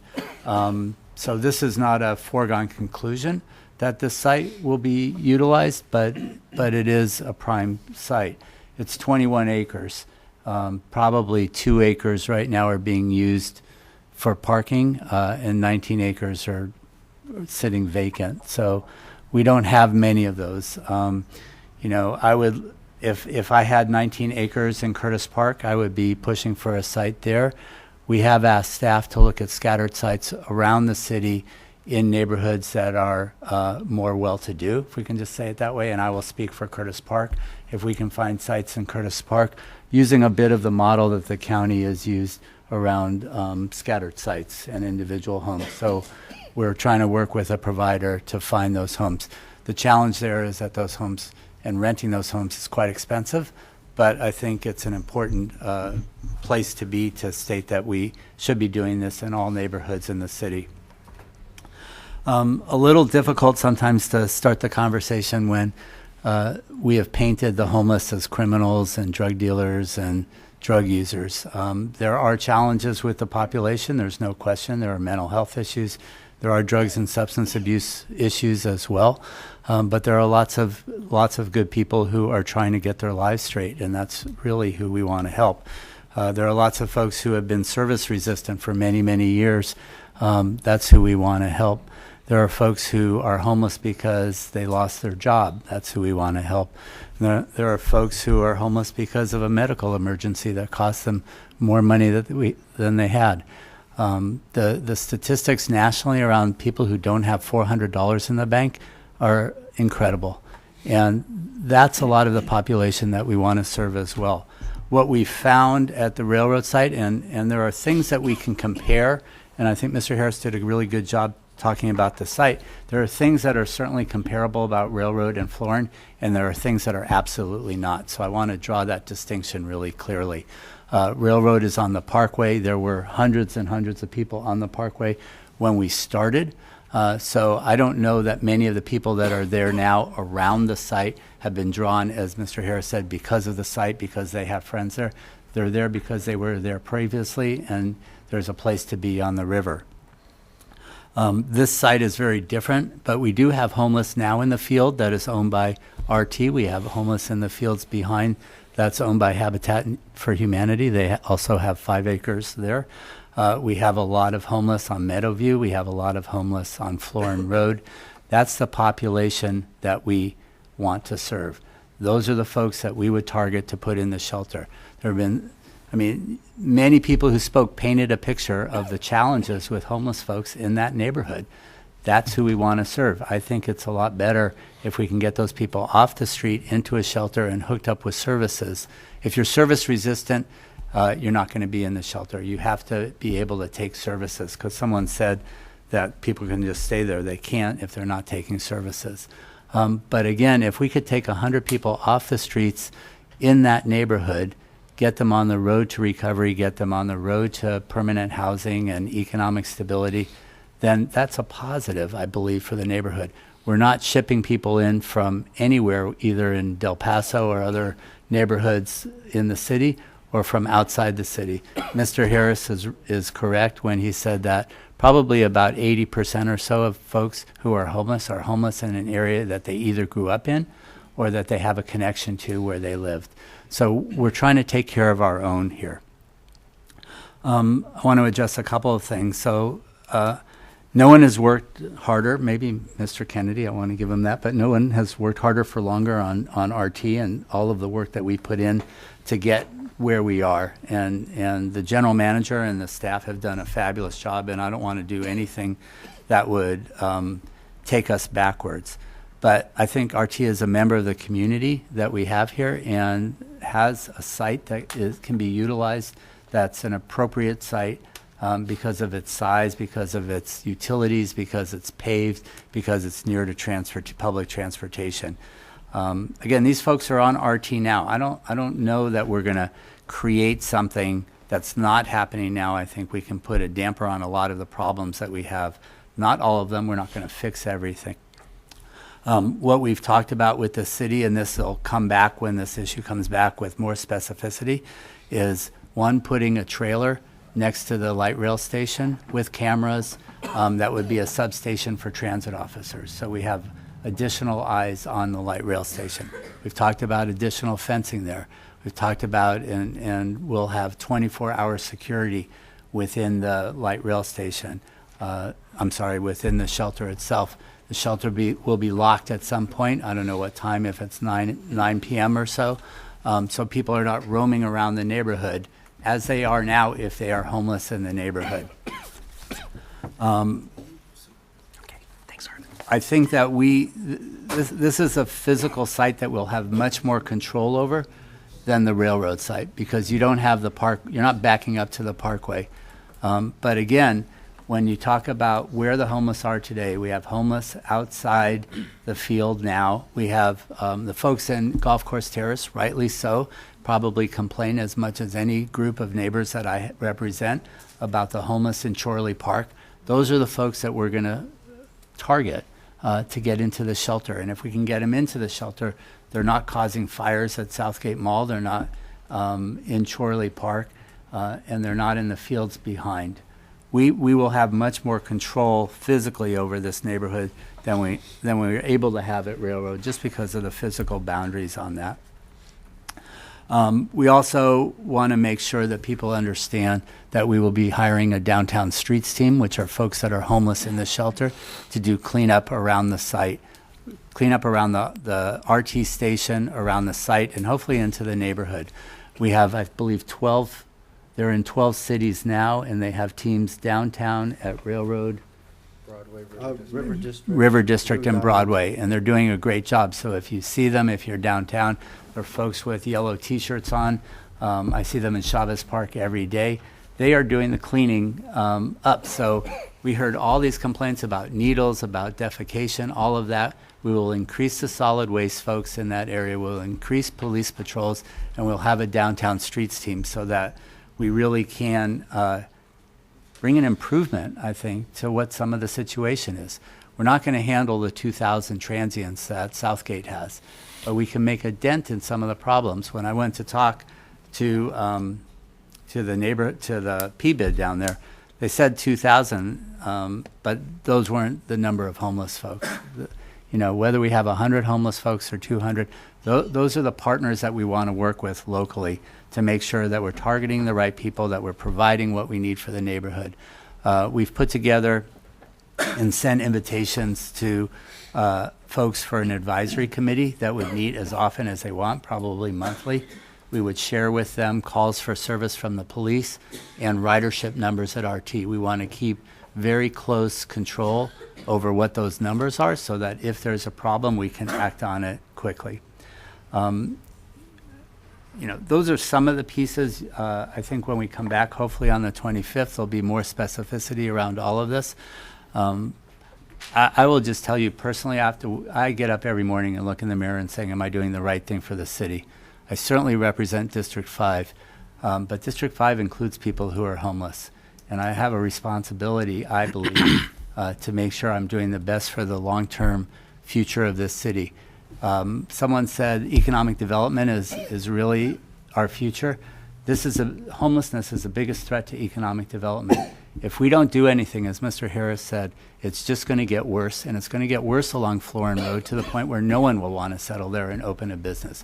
We need to step in while we can, while it's still a pretty manageable problem before it gets completely out of hand. So I'm looking forward to the conversations that I'm going to have over the next couple of weeks. Again, the 21st, we're going to do it at Paratransit. Hopefully there's a meeting with parents at Burbank, hopefully a meeting with students at Burbank. We'll have another advisory board meeting, and what we did was invited all of the associations and the mobile home park. And I think I'm going to the mobile home park Wednesday night. You know, this is not a fun thing for anyone, but if we're really about the future of the city, if we're about doing the right thing, then this is something that I believe we need to do. Thanks very much. Director Cerna. Thank you. So I know the hour's getting late, and we've heard from a number of public speakers and members of the board. I'll try and make my remarks brief. And I did already tilt my cards a bit with some of the interjection of suggestion and commentary during staff's presentation, expressing my concern about the fact that this is a unique property asset in that it is part of a system that's much bigger in terms of its purpose than just that site, just that neighborhood. And so that concern probably won't go away until I hear exactly how the district, working with the city or the city alone, expects to at least put to rest this director's concern for the progress we've made to date for the system in terms of safety and cleanliness. You know, no one on this board has more homeless services in their district than this director. And that has to do with the fact that I have a big piece of geography that I represent. I overlap with 6 of the 8 city council districts. And granted, a lot of those services are within the city. But believe it or not, people don't check a political map when they pick up the phone or send an email wanting to express their grievance or their gratitude on rare occasion about what we attempt to do to help with compassion those that are in most need. I also represent the Parkway, and that is a county asset. And we all know the challenge with the lower reach of the American River Parkway as it runs adjacent to downtown Sacramento and through the River District. And I've been very clear with my friends and colleagues on this board and with the city in general that I believe places like the River District are very over-concentrated with services, and we should be no surprise to anyone that we have the kind of challenges that we do on the Parkway. Director Chenier just mentioned we have hundreds of folks in the Parkway, and that stretch of the Parkway in particular, that are unsheltered, and that remains the case to this day. And so I've been clear that I think any effort, whether it be the city, the county, or us together to provide shelter opportunity, needs to be done through the lens of what is equitable. How do we share that burden? I think it's clear by way of Mayor Steinberg's directive to have each council district consider and plan carefully a fair share of shelter beds is admirable, but it's challenging. As was mentioned also earlier, the county has taken a different approach. We have what's called a scattered site approach, where we don't have singular sprung tents or warehouses where hundreds of folks are sheltered at a time. We have smaller numbers of occupancy scattered across the county. And yes, it comes with some added expense, but we don't have this kind of back and forth with concerned constituents to this magnitude. So I guess what I would like to see happen, and I'm looking squarely at our general manager here, is that, I don't know where the votes lie tonight to eventually either approve this or defeat this. But I can speak for myself. What I'm going to have to understand at the time that we do take a vote is how is the neighborhood going to be insulated from impacts? How is the system going to be insulated from additional impacts? I'm going to want to know how is the city and how is the district going to handle expectations once this goes away. As far as I know, this is being considered as a temporary proposal.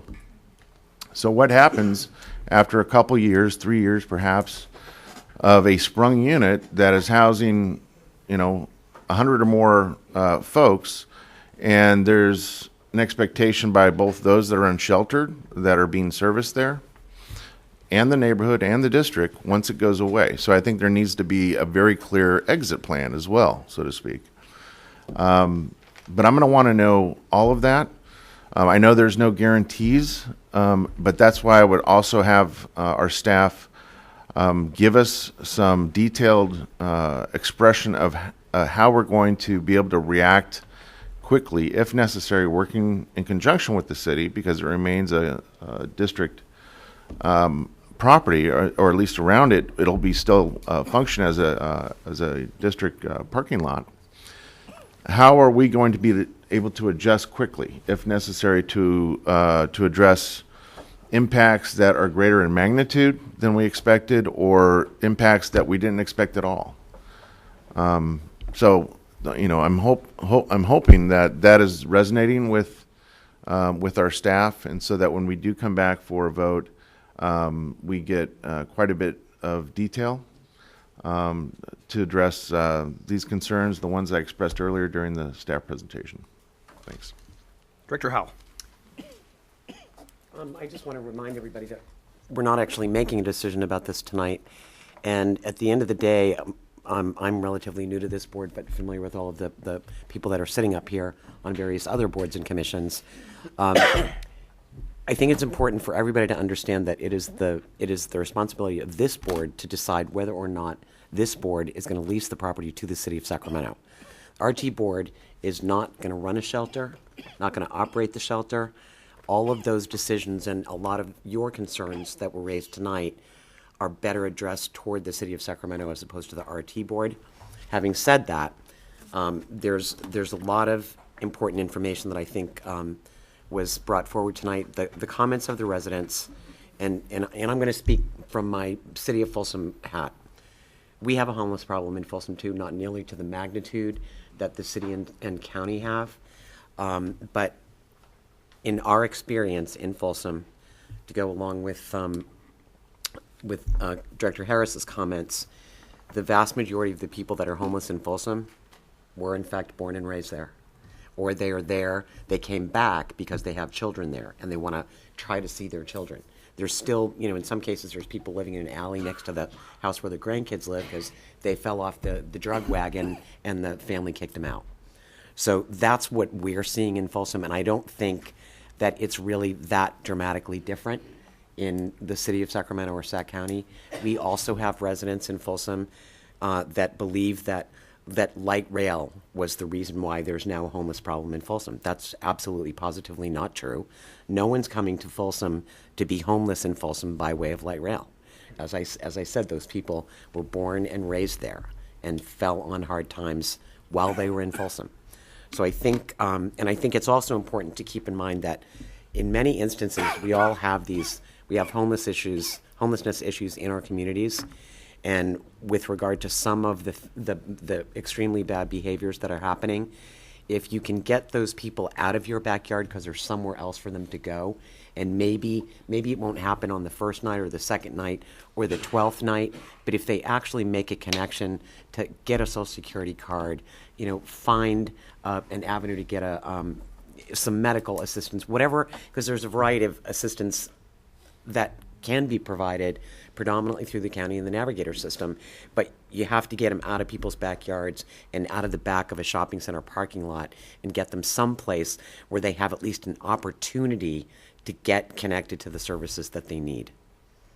So with that, I'm off my soapbox. Okay. So I'm going to go next. I actually, like Councilmember Chenier, represent the area that we're talking about on the Board of Supervisors. And the way that I look at this is all the work that has been done by, and I really go back to when my colleague, Mr. Cerno, was the chair of this body, to address the needs to really turn RT around, make it a better agency, make it a better transportation agency. No one's done more to do that than Mr. Chenier when he was chair for 2 years. And so I sincerely appreciate the work that Jay has done on this issue, and his passion and his sincerity about wanting to help people that we do serve. I guess what it comes down to me, and when we have a final vote on this, if we have a final vote on this, and I say if because it depends on FTA and a number of other things, but is that when I sit up here, my job is to make RT sound. My job is to make RT successful. You cannot tell me how that works. I don't see how clean, safe, and convenient fits in with putting a 100-bed shelter on a station. And that's not to say that I'm a NIMBY up here, because I'm working with another council member to put one actually on county property. And, do we need more shelters in this community? Absolutely. Is this the appropriate place for it? I don't think it's good for regional transit, and that's my primary concern as I sit here as board chair. So, anything else? Next item, please. And thank you for all being here, and also for civility and your patience. I appreciate it. Next item, public addresses the board on matters not on the agenda. Okay. You can leave. Yeah. Wonderful, and thank you. Yeah, that was. This was, as we said, this was all an informational item.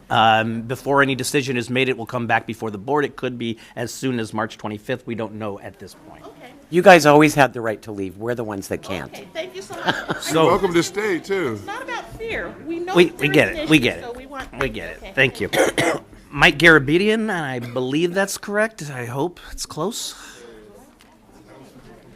We're going to ask everybody to please be as quiet as you can because we still have business to conduct. Thank you. Hi, I'm Mike Garabedian with the Placer Group of the Sierra Club. That's much of Placer County. I'm here to follow up about what we learned was a report done in the past, perhaps the very far past, about Roseville coming back into RT. So I made a phone call and talked to a couple people, couldn't find out how to get it. Wasn't even told how to find who to submit a Public Records Act request to. Earlier today, asked if there was a library here. Anyway, I just came here to try to find out how to get an answer to find that report. Or what we believe is that report. Cindy? If you check with me after the meeting, I believe I can provide you with that answer. Thank you. That's the clerk of the board. Thank you. Thank you. Jeffrey Tartagia. Going once, twice. Arthur Ketterling and Arthur left. Oh, great. Yes, Jeffrey. For your consideration, one of the things you need to is review your pilot projects. Because one of the things that I will bring up as consideration right now is both at Globe, which was the railroad project, you've had a lot of problems with the Connect card. You need to can be checking the concern of dealing with Florin the same way.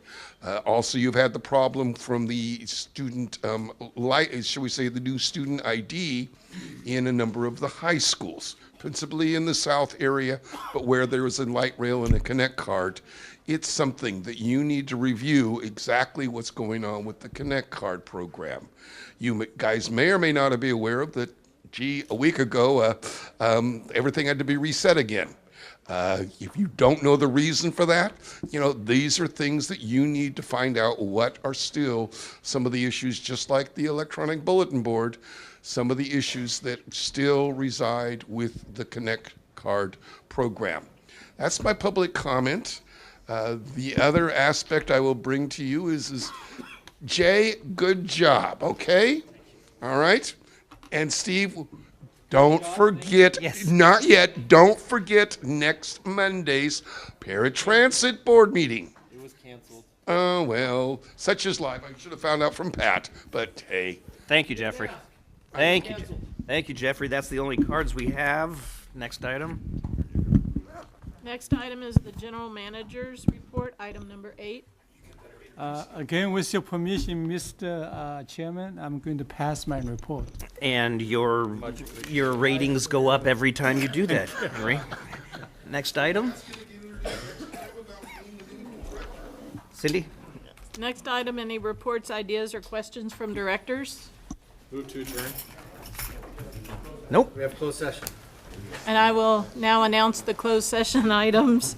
Conference with legal counsel pursuant to Government Code Section 54956.9, anticipated litigation, 1 case, and I do not believe there will be a report out of. Okay, great. Then we will recess to closed session. Carrie looking very. Well, thank you, Constance.